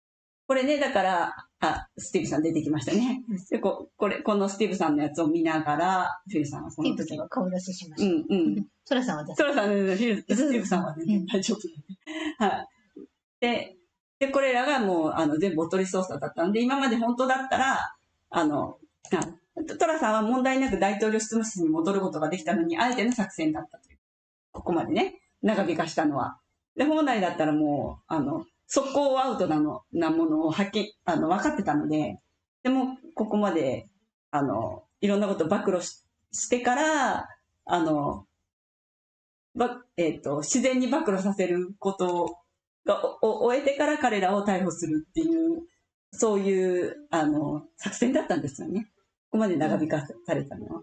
で、ウォッチ・ザ・ウォーターは、ウォッチ・ザ・ウォーターマークで、水を見よではなくて、透かしを見よだった。ウォーターマークっていうのは透かしのことです。透かし投票の準備が整った後、トラさんは、EO、大統領令1388に署名しています。でこれも全部作戦ですね。私たちは終わりに言います。これは The End なのです。ということでした。でこれが11月に言った話なんですけれども、やっとここにまた回り回って、やっとここに来ました。はい。なので、もうこれでやっと、あれじゃないですか、その透かしの件が明らかになって、で、それが原因でおそらく、カリレイクが戻る、知事に、晴れてなれる、州知事になれるというようなことになるんじゃないかなと。まあね、もうとっくの昔に、このね、11月ぐらいの時点でもうすでに、ね、ケイティ・ホップスはもうね、お縄だったので、はい、そうですね。もうやっとここが来るみたいですよ。はい。はい、そうしましたら戻りまして、マリコパで、次。で、王室関係の、馬の話が私出してないな。いいや。はい、じゃあこれ。ルイ王子の誕生日。ちょっと馬のやつ探します。ありがとうございます。はい。ちょっと読んでいってもらえますか。ルイ王子の6歳の誕生日を祝して、ウィリアムとケイトはこの画像を公開した。この写真はここ数日のうちにウィンザーで皇太子妃が撮影したとされている。この写真が物議を醸すのはいつになるだろうか。かおりさんの注釈で、ヒルさん、前回のライブにて、キャサリン妃は亡くなったが今は理由は話せない。はい。この写真ね。そうですね。そうです。今、亡くなったって言ってましたよね。はい。はい。じゃあ、次。馬の剣が2つある。馬が、ここに1個だけありますね。そうです。そう。それがあるんですけど。これが全部馬だ。その1個はちょっと後回しにしてもらって、はい。で、その次行きましょうか。次なんだっけ。最初のやつ、これ。王室関係。これさらに多くの馬が通すだから。で、それはちょっと飛ばして、で、公務に復帰行きましょうか。下行ってもらったんだったら下先行きましょう。はい。じゃあそれ行きましょう。はい。はい。これちょっと一番上まで行ってもらいます。はい。これもね、話が逆なんだ。これ一番下まで行きましょうか。すみません。一番下行ってもらいます。話が時系列が逆なんですよ、これ。一番下から行きます。一番下。それから行きます。これだ。それが一番です、最初。これ違う。これ本当に血かなねえ。演出だといいんだけどな。と思って。だって血がこんなに集結しててこんなに走れるかな、痛々しくて。演出でありますよねって私はずっと祈ってました。こちらこんな感じで、これ24日の日ですね。これね、24日の10時ぐらいに私投稿したんですけど、これ入ってきてすぐだったので、本当に入ってきたばかりの記事をすぐにアップした状態だったんですけれども、24日の10時ですね。で、ロンドン中心地で数頭の馬が逃げ出している。一頭は血まみれのようだ。ということで、ね、ホワイトホースが血まみれで走っていました。で、これ翌日に、新聞のね、第一面を飾ったんですよね。はい。で、ちょっと上上がっていただいて、はい、じゃあ次。上上がってもらって、下から順番に行きます。それですね。はい。さっきの続きで。待ってくれ。ビッグベンは9時を示していたのに、時計は11回なった。911? そこに血まみれで乗り手のいない馬が2頭。ロンドンの街中を走り抜けている。誰かがメッセージを送っている可能性がある。はい。これですね。この時計が。ビッグベン。11回になったと。9時に11回になった。はい。で、まためちゃくちゃ上まで上がっていただいて、で、次の4つぐらい上に上がっていただいて、今日ウェールズの学校で、もうちょっと、そこじゃないかな。これが長いやつだったんですね。読みますね。はい。今日ウェールズの学校で殺傷事件があった。ビッグベンの時計が本日4月24日午前9時に針が止まり、間違った数のビートが鳴った。エリザベスタワーの時計は約1時間停止した。午前10時15分に再び正しい時刻を示した。ビッグベンの鐘も少なくとも2つの時計の文字盤の針が午前9時を示していたにもかかわらず、午前10時6分に午前11時を示した。ビッグベンは午前10時6分に11回のビートを鳴らして誤作動した。9月11日と10月10時6分が見える。ドロップ1006。我々は攻撃を受けている。戦争だ。交渉なし。イギリス、悪人の失態。大統領辞任。全力で準備。ビートを数えろ。ビートを数えろ。ビートを数えろ。ね。で、今日ビッグベンが間違ったビートで、誤作動した後、ロンドンで、白馬と黒馬が血まみれになって大混乱を引き起こした。偽のチャーサン国王は、カルバリー家の総司令官である。ヨハネの目次録6章8節には、私が見ると見よ。青白い馬がいた。その乗り手の名はシトイン。読みが彼に従った。そして、剣と飢餓と疫病と野獣によって人を殺すために地球の4分の1を支配する権威を与えられたとある。昨日2024年4月23日イコール17は聖ジョージの日だった。聖ジョージはドラゴンを倒すとき白い、青白い馬に乗っていた。モスクワの紋章には槍を手にした白馬の騎手がバジリスクを退治する姿が描かれており、聖ジョージとドラゴンと同一されている。これ私も前調べたことありますね。911の数週間前、ウィリアム・クーパー、青白い馬を見よは、ラジオ番組で偽旗テロ攻撃が起こると予言した。2001年11月5日、リメンバー。クーパーは CIA によって暗殺された。今日は4月24日で、ユリウス歴では4月11日にあたる。11.4 だ。11.4 はドロップ34にあり、私たちは今この数字をたくさん目にしている。34、本当に目にしてますよね。これあれなんでね。旧クリアンスパトリオットのやつですよ。ね、34は。はい。なんかもうすぐ、ポデちゃんの逮捕の後に、戒厳令が始まるっていう内容のやつですね。はい。ドロップ34は、軍が占領し、大衆に直接通信を送る緊急放送システム EMS が開始されることを伝えている。ホワイトハットは911スタイルの偽旗攻撃が起こり、多くの厳しい真実が明らかになることを予言している。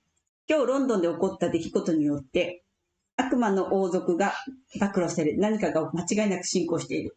誰かケイトを見た人はいるっていうことで、ね、ケイトさんはもう亡くなっていると、ヒューさんが言っていました。はい、じゃあ、それで一番上。で、この馬の逃走の出来事の翌日に、エズラが、そう。チャーさんのバッテンの画像を投稿したんですね。そうなんですよ。そうなんです。それで次一番上。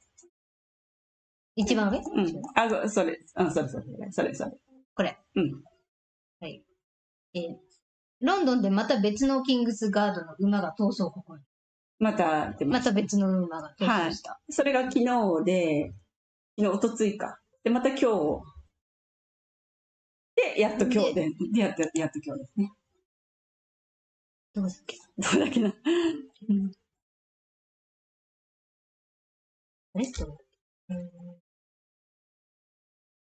馬がさらに、王室関係、ルイ王子の誕生日の月ですね。一回一番上にいた。だいぶ上。それ。あった。馬がさらに。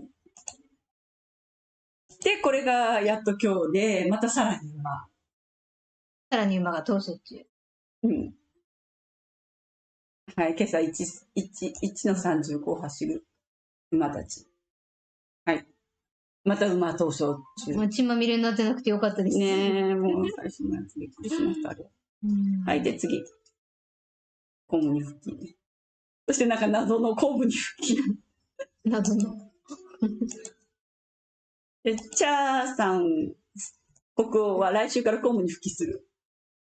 相変わらずのフェイクニュースの馬鹿げた話。ついさっきまで体調が悪いと言っていたのに。ね、体調悪いって言ってたのにね。非常に体調悪いって言ってたのにね。その直後に公務に復帰っていうニュース。ね、謎すぎる。しかも CNN。1月1日が2日に亡くなってるんだよね、実際にね。はい、で次。で、絵面のバッテン。次が絵面のバッテン。で、そのタイミングでこれ出してきた。ちょっと、もう受けるって思ったもん、これ。これもうちょっと受ける。ね、このタイミングで出してきたのがもう、あ、来たと思って。あ、そういうことみたいな。じゃあもうすぐ来るね、これね。バッテン来ました。もうすぐ来るってことです。はい。その、はい。これなんだっけな。ウィスさんお時間ちょっと私もここに大した話じゃないですけれども、もう皆さん、ここにいることはみんな知ってると思いますけど、ヒルさんは以前のライブでそもそもの計画では、女王の死去が特定の国の RV の実行、値下げさんの発表のプロセスのスタートの合図のマーカーだったんですね、もともとはね。で、それが、カムちゃんの反撃による妨害で計画が直前に変更されたっていうふうに話していましたよね。で、っていうことなので、で、ちょっと前に、キングの死はもう漫画ではなくなったとは言ってはいたんですけれども、でもこれこそが次の合図じゃないですか、やっぱりそれでも。と思いました。だから次の段階にやっと進める合図かもしれませんよね。はい。フランシスコちゃんより可能性が高そうですね。こっちの方がね、やっぱりね、影響力と。フランシスコちゃんを6月になんか会合に出席するねとか、なんかわけだから。予定が入ったりしてる。ね、わけだから。なんかもう、ね、行きそうでいい。行きそうでいかない。行きそうでいかない。行きそうでなんか元気だったりみたいな。ね。はい、じゃあちょっと12時過ぎてきたので、巻きでいきます。どれとどれ行こうかな。でもとりあえずテキススネークさんは行きましょうかね。はい。テキススネーク。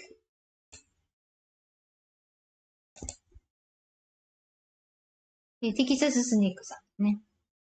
久しぶりの投稿になるが、銀行家は少なくとも今後10日間は1日10時間働く準備を整えて、全スタッフをスタンバイさせているので、今週末は非常に期待できそうだ。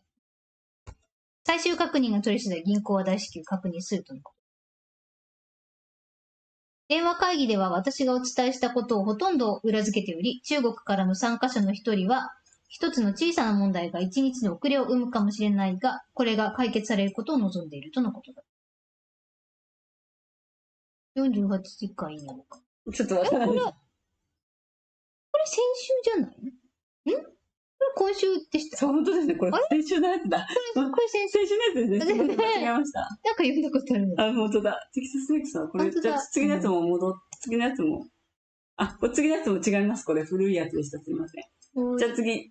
じゃあテレプロンプター。なんかテレプロンプになってる。テレプロンプター。はい。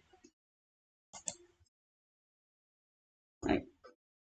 さっきのやつは先週の話でした。失礼しました。失礼しました。はい。じゃあ次は、またもやテレプロンプターの勝利。倍 G。あと4年で1年で一時停止と言いました。テレプロンプターが話をストップし、一時停止するようにと示している。彼が一時停止まで読んでしまった。うわー。で、そうなんですよ。で、ポーズまで読んだということですね。一時停止するポーズまでね。はい。ということです。自分が4年間、何もせず、4年間、何もせずにポーズに入るってことを言ってんのかな、みたいな。で、その次、はい。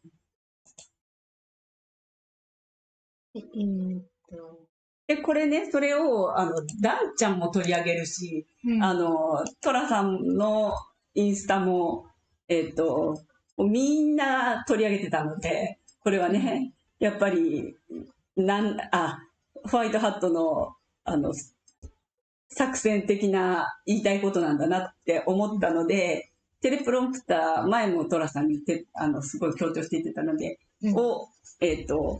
ゲマってみたところ、EBS トゥモローが出たので、うおーって思ったんですよね、これね。まあ、ちょっと違うかったんですけれども、来てもおかしくなかったタイミングだったんじゃないかなと思うんですけどね。それで EBS トゥモロー出ました。はい。はい、じゃあ次。で、テキサスネック、こっちが本当ですね。はい。銀行家は、こっちです。はい、了解です。テキサスネックさん。銀行家は遅かれ早かれ実現するだろうと信じている。私は皆さんが情報を受け取るのと同じぐらい実現しない情報を共有することにうんざりしている。ですよね。本当にもう、そうですよね。言ってる方も嫌ですよね。想像にならないからね。私が言えるのは銀行家たちがレート引き上げを決定した場合に備えて予約を設定できるように28日の日曜日に予約両替担当者をスタンバイさせるよう指示を出されたということだけど、28日ですって。ということでございます。明日、明後日ぐらい。一応スタンバイに入るようです。両替担当者の方が。カーパシアさん多いので、ちょっと後で吟味しながら話すので、先ちょっと飛ばしますね。はい。で、ゴルディロックスさん。もう毎日ですからね、ちょっと量が多いので、どれとどれいいのか考えながら、ご紹介します。こちら、ゴルディロックスさん。銀行ではなく、換金センターに売ればよかったのに、彼がこの時でどれだけの損失を出したか想像できる？銅は今や重要な鉱物であり、世界的に不足している金属である。友人の皆さん、自分が保有している銅の価値を知ろう。賢明な投資家は換金オプションを探る。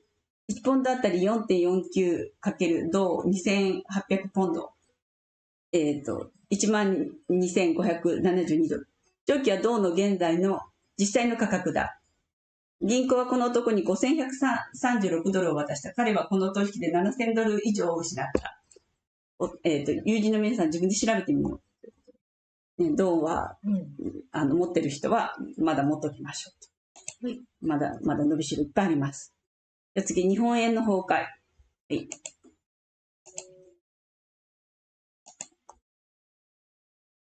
い。すごいことになってますんでね。すごいことだ。どえりゃことになってますんでね。はい。日本円は私たちの目の前で崩壊している。はい、崩壊してます。GDP に対する彼らの負債は約250%だ。政府の予算と低金利の債務が詰め込まれている年金基金のほとんどが崩壊する可能性があるため、金利を上げることはできない。何かが壊れている。壊れてます。ぶっ壊れてます。158円。もうどうしますこれ。絶句ですね。昨日156円だったのに158。どういうこと？すごいスピードですね。もうなんか、仕事の面々に会うのがもう嫌です。これもう絶対みんな顔曇ってますもん。ほんと嫌だ。ですよね。もう本当に嫌だ。これは。はい、じゃあ次。日本は米国にとって4番目に大きな輸出市場であり、貿易相手国であるが、680億の貿易赤字を抱えている。なぜこのパートナーシップが重要なのかというと、円を支えるために日本が保有する米ドルが関係しているからだ。日本は市場介入によって自国通貨を支えなければならないという差し迫った計画を発している。つまり、円相場が下がり続けるのを支えるために、長年買い続けてきたドルを売るということだ。これ濃いよ、本当に。ねえ、これが、ドル崩壊のトリガーになると言われてるので、日本円。はい、日本が。で、円と、もうこれがだから、サンドマン作戦のとどめですね。はい。円とドルの価格を平等にするというプロセスを開始すると、世界市場にも影響が出始めるだろう。この動きは円高が始まるにつれて、世界各国と貿易赤字や円高を引き起こすだろう。最終的にはドルよりもバーゼル3に準拠した政策に依存する動きが強まり、これらの一時的な措置が実施されることで、円相場は安定するだろう。この部屋でも最近話したように、信用評価の調整に入っている。日米間で多くの取引が行われているため、これは大きなものになるだろう。為替市場のボラリティはこれから始まり、すべての通貨が金を通じて結びついた実質的な価格に基づいて安定化することでボラリティは終わる。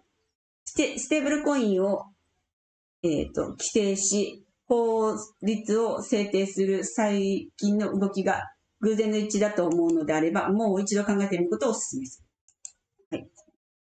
ということで、もう円高いになってしないとね。そうすると、この辺はどっちでもいい話が多いから、じゃあ、ちょっと戻って、で、さっきのパーパティアさんの、ところの、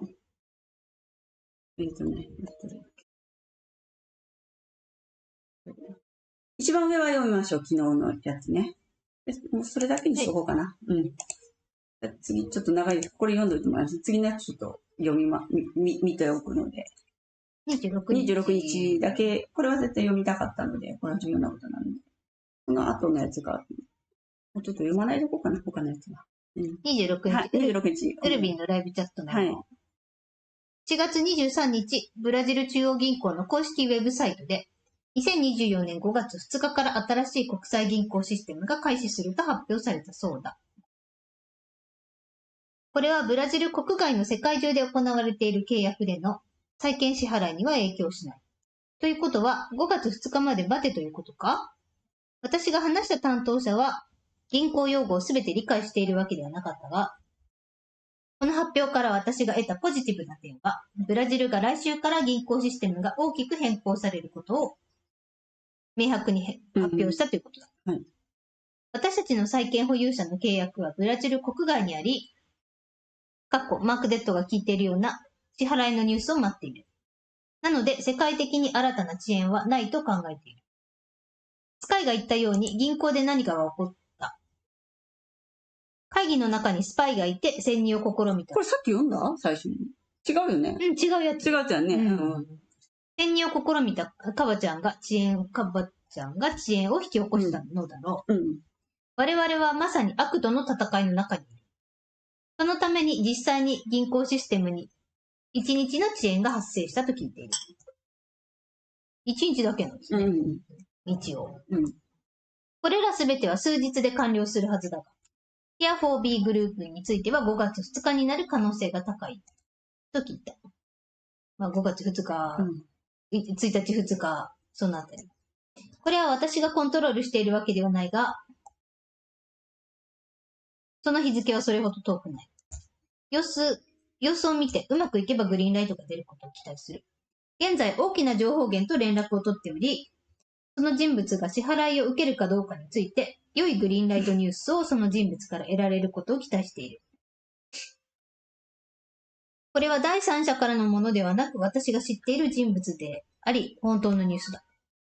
実際にポルトガルから届いている。私は明日の良いニュースを待っている。5月2日に始まりそうだが誰にもわからない。クウェートのディナール RV が突然起こったことを思い出してほしい。注意。今、ペケペケペケという方と話したばかりだが、彼によると、債券について通知は今日送信され、債券についての通知は今日送信され、支払いは明日開始されるとのこと。しかし今のところ、ペケペケペケさんは、IMF や米国財務省から正式な通知は受け取っているわけではない。今のところはこれで以上です。5月2日まであと数日だ。この日に到達できるようになろう。はい、ありがとうございます。はい、そうしましたら、その後は、もう、飛ばしまして、どれ行こうかな。どれも、まあまあそこそこな話ばっかりなので、あとあるのは、ちょっと優先順位は特にないので、今19分でしょ。まあじゃあちょっと、フィルさん行きましょうかね。ルさんも今週はそんな、ちょっとね、ニュース的な話とかが多くて、特に、フィルさん自身から何かのインテルが発されるとかいうこともなかったんですけれども、じゃあちょっとその中で、じゃあフィルさんのちょっと下の方に行ってもらって、もうちょっと下ですね。でもちょっとその、4月、まあいいや、いい。フィルさん行ってもらえますか？はい、ありました。はい。フィルさんの、じゃあ BLM に懲役行きましょうか。これ今日かな？今日の朝ですね。はい、こちら。速報1月6日に暴力を扇動するために国会議事堂を訪れたブラックライブズマター活動家に懲役6年の判決。でちょっとね、このね、1月6日についてのいろいろニュース出てきているので、まあ、これもうすぐね、その扇動したのが、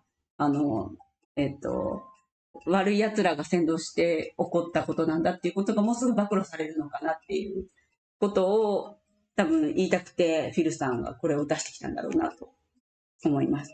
次、フィルさん、映画を作っています。この間からなんか、意味深な写真をいろいろ投稿してたんですけど、これは、なんだ、JFK が、亡くなった場所じゃないかって言われてて、やっぱりそうだったんですけれども、こちらね、今度の JFK のドキュメンタリーのために、テキサス州ダラスで撮影してきた。ライブストリーミングは来週中に再開する予定。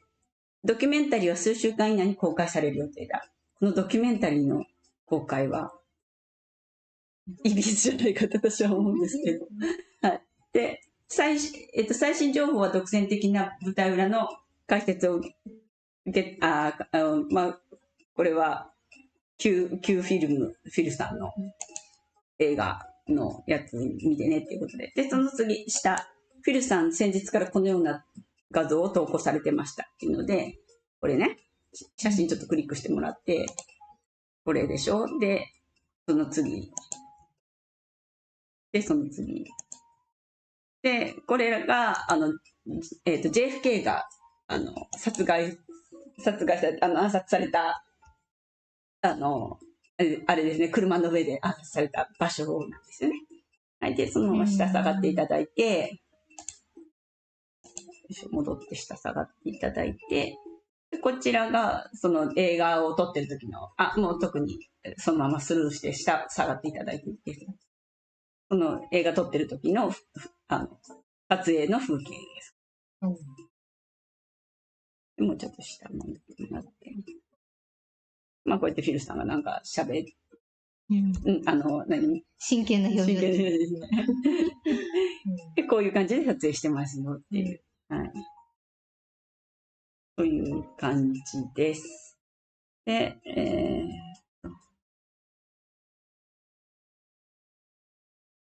まあ、でもこれも辺ももう特にいいかな。じゃあフィルさんもこれぐらいで、そしたら下下がっていただいて、トラさんの大統領免責特権についていきましょうか。それぐらいでもう終わろうかな、今日。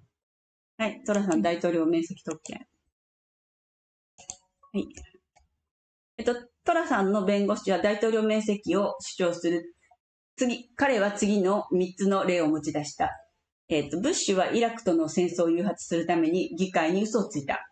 2、バマオは海外にいる米国民を殺害するためにドローンによる攻撃を命じた。3、バイジーは、外国人を米国に不法入国させた。こういう大統領歴代大統領こういうことしてたよ。こういう悪事を、してたよって。してましたよって感じ。で、次。はい、スティーブ・バーマン。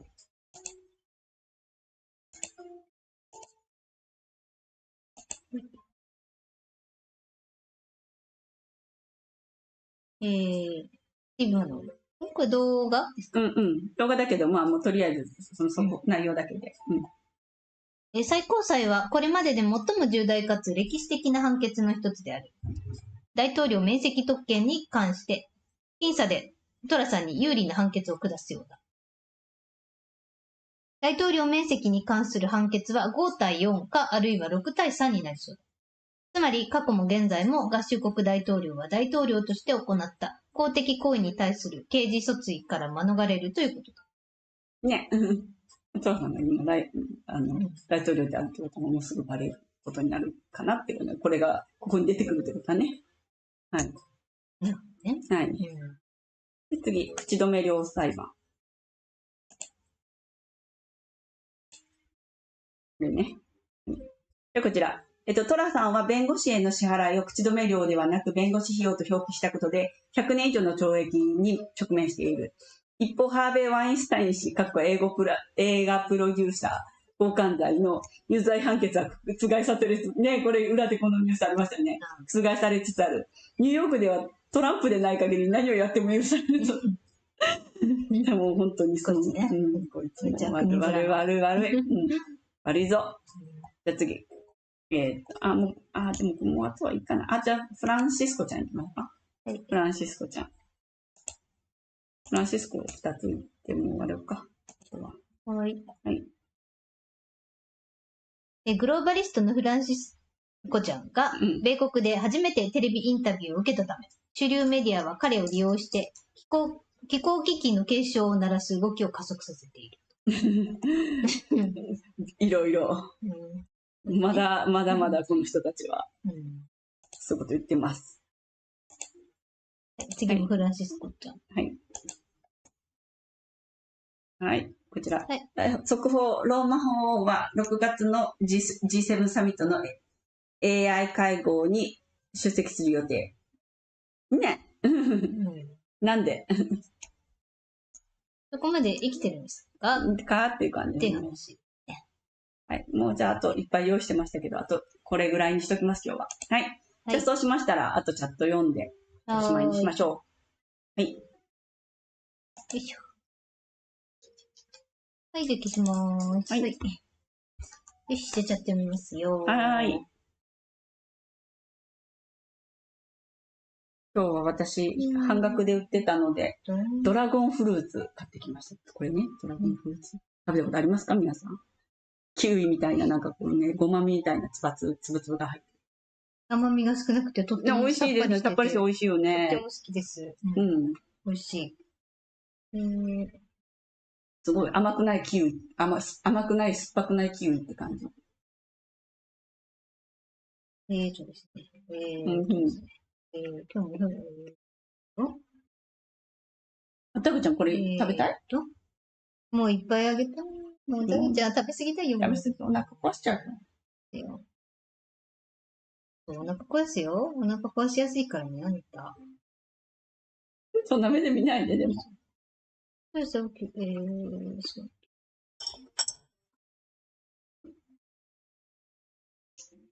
飛んできたね。欲しかったんだね。セミゲット。これだ。思い出した。白ブートさんだ。翔さん、茶ブートと白ブート。どっちがどっちだか分かんなくなりますね。ゆきこさん、セミゲット忘れてた。ね、もうすぐだよ。もう始まってるよ。一台ですよ。セミ偉いことない。何兆引きのセミが。日本にも影響あるか分かんないですけどね。いますよ。レオレオさん、ホワイトハットのアイコンの M2 さんのことだと思います。はい。私たちの情報をよくパクってた方ね。指摘したら、はい。指摘したら謝って来られたので大丈夫です。もう今怒ってません。はい。白い帽子の、絵のアイコンの方ですね。そうしたんだね。もう見てないから分かりません。正しいこと言ってるのかもしれません。はい。ゆきこさん、レオスさん違うと思いますよ。X の人ではない。どうなんでしょうね。ヨウサさん、セミといえばブラジルのサンパウロ市内ではセミの鳴き声聞いたことないです。海岸線とかで聞いたことあります。そうなの、ブラジルにはいないの。羨ましいです。ゆきこさん、ヨウサさん、暑いからそれとも、なんだろうね。なんでしょう。なんだろうね。ねえ。湿気の量とか。日本も暑い。暑いよね。暑いし湿気多いけど。でもアメリカ湿気そんなにないもんね、みたいにね。そうですね。ないですね。カラッとした。イギリスもカラッとした。ゆこさん。ボルちゃん地域は昔から大きな災害がないんだとか。チャ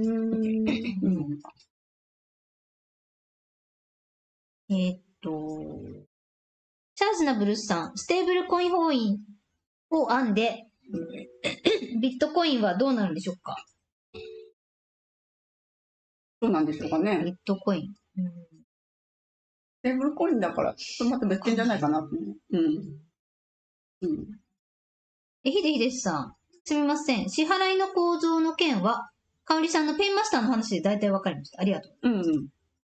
あれで分かった。ありがとうございます。サザブルさん。NHK のニュースで、NHK のニュース 634？ もしもし？いや、アルフィアジャンプのことやってました。何でしょう？わかります。アルフィアジャンプって何？アルフィアジャンプ？アルフィアジャンプって何ですか？そうですね、アルフィアジャンプってわかんないけど。ゆきこさん。例えが変ですが、網だくじのトップがペイマスターで下に流す感じ。上手ですね。そうですね。そう、本当。そういう感じ。素晴らしい。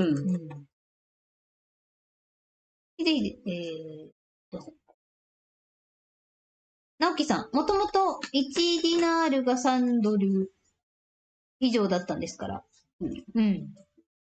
せめてそのぐらいにならないとおかしいですよね。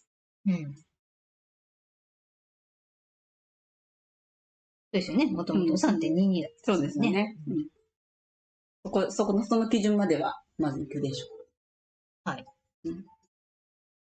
ゆきこさん、みかさん、かおりさん、銅製品じゃない。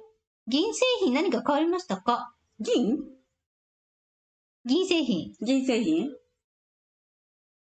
構いろいろなんか持ってたりはするんですけど、私でも最近あれ買いましたね。ちょっとまだ今日届いてたのかな。もうこれで最後だと思ってシルバーの騎兵のネックレス買いました。もう買えないと思うから。安いやつですけど。ついに買ったやつ。ちょっと太めの騎兵のネックレスを買いました。もうだって、アクセサリーとかもう絶対買えなくなると思うから、シルバーのアクセサリーなんて買いたくても。最後と思って買いました。はい。私、メダルとインゴット。そうですね。私もそういう感じ。かな？持ってますね。タイパーさん、ひょっとこ太郎は葉巻といい、帽子といい、おじいさんの真似が好きですね。ですね。しらす二郎でいいのかな？しらす二郎。しらす？しらす？だと思う。私もあんまりわかんないですね。が、見たらどう思うでしょうね。しらす二郎って、あれトラさん？違う？わかんないです。わかんないです。すみません。風天のトラさん？違う？サイズナブルさん、ひょっとこは、米国債を売る許可をもらったのかな？いよいよ3度版作戦で。おそらく私はそうだと思います。ブラックスワン。はい、そうだと思います。許可をもらったとか、売る命令が出たんだと思います。許可じゃない命令。ですね。だと思います。ゆきこさん、ゴッドファーザーになりきってるのか。ひょっとこさん。ちょっとこう。友人こうちゃんさん、かおりさん、みかさん、いつもありがとうございます。ありがとうございます。今帰ってきました。おかえりなさい。今から最後まで見てから、最初から見直します。いつもたくさん情報感謝してます。本当にありがとうございます。こちらこそありがとうございます。励みになります。ありがとうございます。直樹さん、麻薬マフィアのひょっとこ、ね。キッシーの、ノブのすけと一緒。ね。ゆきこさん、5次元チェスは想像でします。タイパンさん、自分も馬の血は怪しいと思います。こんなに真っ赤だろうか。ね、私もね、最初から思いましたね。血のりみたいな感じ。あんなに走れるかなって思いますね。あんなに出血して。ゆきこさん、絵の具演出だと思いますけどね。演出であってほしい。あってほしい。絵の具だろうか。タイパンさん、ね、その可能性ありますね。ゆきこさん、色が微妙。血液。ね、なんかね、鮮やかな赤ですよね。うん。ちょっとオレンジ入ってる感じ。鮮やかな。英国の馬は違うとかそんなバカなんですよね。ゆきこさん、タイパンさん。チャーさんが別物だと、馬ちゃんも別物そんなバカなね。サイズナブルさん、シュワブが消えましたね。はい。最近見ませんね。本当ですね、さすがにね。確かに。ゆきこさん、チャットで噂をすればチャーさん現れる。それ大きなニュースやね。サイズナブルさん、天ぷらがイギリス訪問でチャーさんに会いに行くという茶番劇。あ、そうなんですか？なんか、あったかな？イギリス訪問するのかな？近々？なんかちょっと見たような気もしなくはない。なんだ。違うかったかな。ゆきこさん、サイズナブルさん、6月ですよね。ということは6月まで引っ張られるのかな？いや、イギリス訪問が6月。6月。あ、そうなんですね。見たな。ゆきこさん、360円まで上がってほしい。プラザ合意、パート2で。プラザ合意。ねえ、仕事できなくなりますけど。困るな。ちょっとね、360？ もう仕事できません。はい。もう廃業です。激しすぎますね。そんなんなったらもう生きていきません。はい。それやめてほしい。TK さん、円安になればなるほど RV 保持者には得なので。RV が先に始まって、交換後にドル崩壊で円高に転換では？まあね、そうなんですけどね。本当にそれが、こう、トントン拍子に来てくれるんだったら全然いいんですけれども、普通にその状態のまま長引かれちゃうと、もう本当に仕事もできなくなるし、本当に生きていけなくなる。なんか飲食店とかもね、いやもう厳しいみたいで潰れそうって言ってたりしてるみたいですね。よりもやっぱり、あれですね、物販というか、やっぱり物をづくりしてる、海外で物づくりしてるメーカーさんとか、海外からの輸入物を扱っている、業者さんとか、そういったところがもう全部ダメですね。だからまあ、ね、例えば、今まで5000円で売ってたものを7000円とか8000円とかで売らなきゃいけなくなるから、売れないんですよね。もう今もその状況にもう直面してるんで、私たち。はい。タイパンさん、360円自分も考えました。1985年のプラザ合意、250円くらいも考えたけど、どうだろうね。そこまで来ないとみんな目覚めないかなっていう感じ。そこまではちょっといかないでほしいですけど。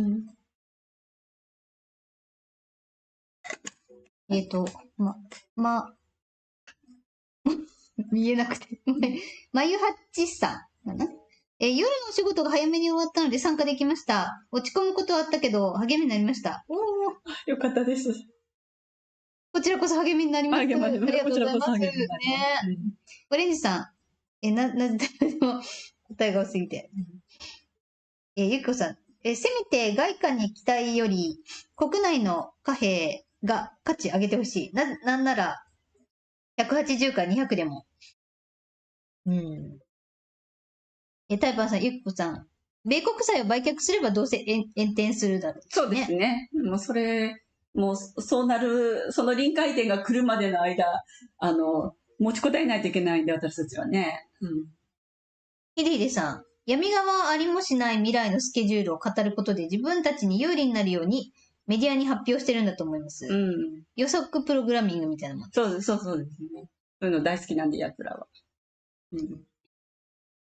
ゆきこさん。つべでもいるよ、あちらだなっていうインフルエンサー。気をつけないと。なかなか洗脳の仕方をしてますね。いっぱいいますね。直樹さん。円安ドル高の状況で高い米国債売りまくって安い日本国債買いまくれば、日本国債はすべて日本に回収できて、日本の負債はなくなるという考えを見ました。まあそうですけどね。なかなかそんなことできる人はなかなかあんまりいないと思いますけど。どうだろう、手の着すかな。タイパンさん。日本国の国債は 43.4%。日銀が保有してますからね。直樹さん、今その調整中だと思います。石川さんもそんなこと言われてました。ゆきこさん、フランシスコちゃん。直樹さん、日本がブラックスワンのトリガーだと思います。そうですね。言われてますね。ゆきこさん、漢方に書いてあるからね。だから、トリガーだから、麻生さん呼んだんでしょう。ね。それを見せるために。オレンジさん、いろいろとシナリオが多くて、まだ映画は終わらないのかなと思うとしんどいですね。もうすぐと心に強くして待つしかないですね。本当ですよ。もう、ねえ。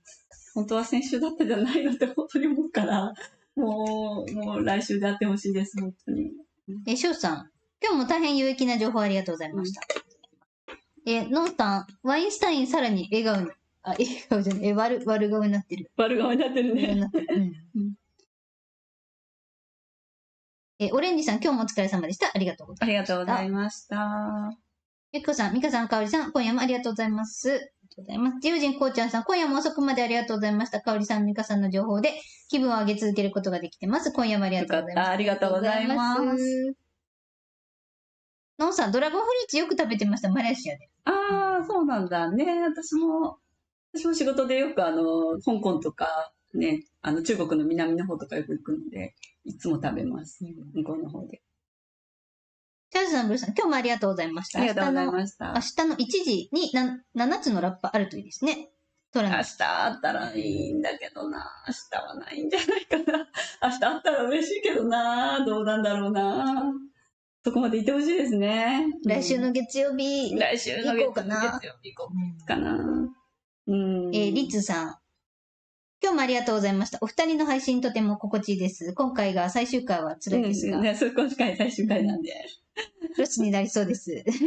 でも、最終回でありますよね。まあね、もうちょっといずれにしてもちょっと来週は、ちょっと休みしようかなと思ってます。どちらにしても、何かあろうがなかろうが、ちょっとね、ゴールデンウィークちょっと休憩して、ね、にしましょうね。どっちにしてもね。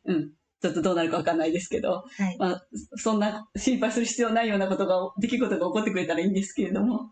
ね。タイパンさん、今回もありがとうございました。今回もありがとうございました。今度こそは、会えない時のために、こんにちは、こんばんは、おやすみなさい。そうですね。今度こそはね。のんさん、今日も情報ありがとうございました。いよいよ最終回近いですね。期待しましょう。はい。直樹さん、かおりさん、みかさん、皆様、今夜も遅くまでお疲れ様でした。お疲れ様でした。お疲れ様でした。月末までに全て始まるといいですね。来週はお祝い会になることになってます。ねえ、そうであってほしい。早くお祝い会したい。お祝い会したい。ねえ、もう本当に。もうお祝い会のこといろいろ妄想してますけど。妄想だけにとどまってしまってますが、今のとこ。どこだっけ。ヨーサさん、サンパウロ市内は暑いけど高度が800メートル前後で乾燥してます。海岸線はかなり暑いです。アマゾンエリアとか内陸は日本のように湿度が高く、めちゃくちゃ暑いです。伐採の影響でセミがいない？海岸線はところどころ昔の緑が残ってるからセミがいるのかな？そうですね。アマゾンはやっぱり湿気普通に多いでしょうね。やっぱ日本とかと同じようにね、そういう場所ですもんね。なるほど、なるほど。ヒデヒデさん、私は映像関係ですが、作品作るのにすごい時間かかりますから、もうできてるのではないかと思います。ネタが、なるほどね。ネタが JFK の札なら内容も早くから決まってると思うんですね。そうですね。どうなんでしょうね。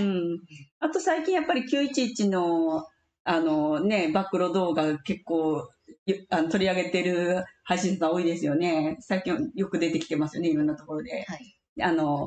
この角度から見たらこうだったみたいなのとかね。まず911の暴露と JFK と、その辺がやっぱりレッドピルになるんじゃないですかね。っていうので、EBS の中で盛り込まれる内容なんじゃないかなと思いますけどね。翔さん、X フォロワー2万人おめでとうございます。ありがとうございます。はい、ちょっと嬉しかったです。なるかな。なんだろう。来るべきものが来る前に2万人いったらいいなって思ってたんですけれども、こんなに長引いちゃったからなっちゃったみたいな。ちょっと嬉しかったです。ありがとうございます。はい、さゆボニータさん、お疲れ様です。ありがとうございます。お疲れ様です。ありがとうございます。TK さん、今の俯瞰紙幣のまま RV 交換すると、また市場に俯瞰紙幣が出回ると思うので、RV 交換は7月の新紙幣が開始後だと思うのですが、いかがでしょうか？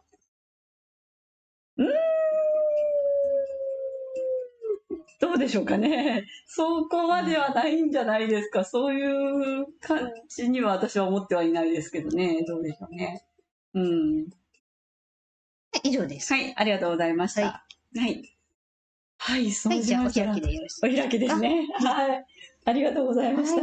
本当はちょっとね、もっといっぱい用意していたんですけれども、ちょっと腹八分な感じで終わりましたが。はい、じゃあこんな感じで今日は終わりたいと思います。よこあるさん、ありがとうございます。ありがとうございます。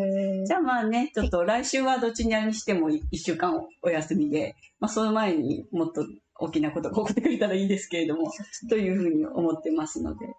ちょっとだからね、ゴールデンウィークの間ちょっと、情報投稿などもちょっと少なめでいきたいと思ってます。ちょっと休憩したいです、さすがに。はい、ということで。休憩しましょう。はい。では、そんな感じで今日は。はい、ようささん、お疲れ様でした。ありがとうございます。お疲れ様でした。ありがとうございました。では皆さん、以上でお開きとさせていただきます。はい、では、おやすみなさい。はい、おやすみなさい。はい、ありがとうございました。はい、それでは失礼します。はい、失礼します。はい、ありがとうございます。はい、スペースの方ももう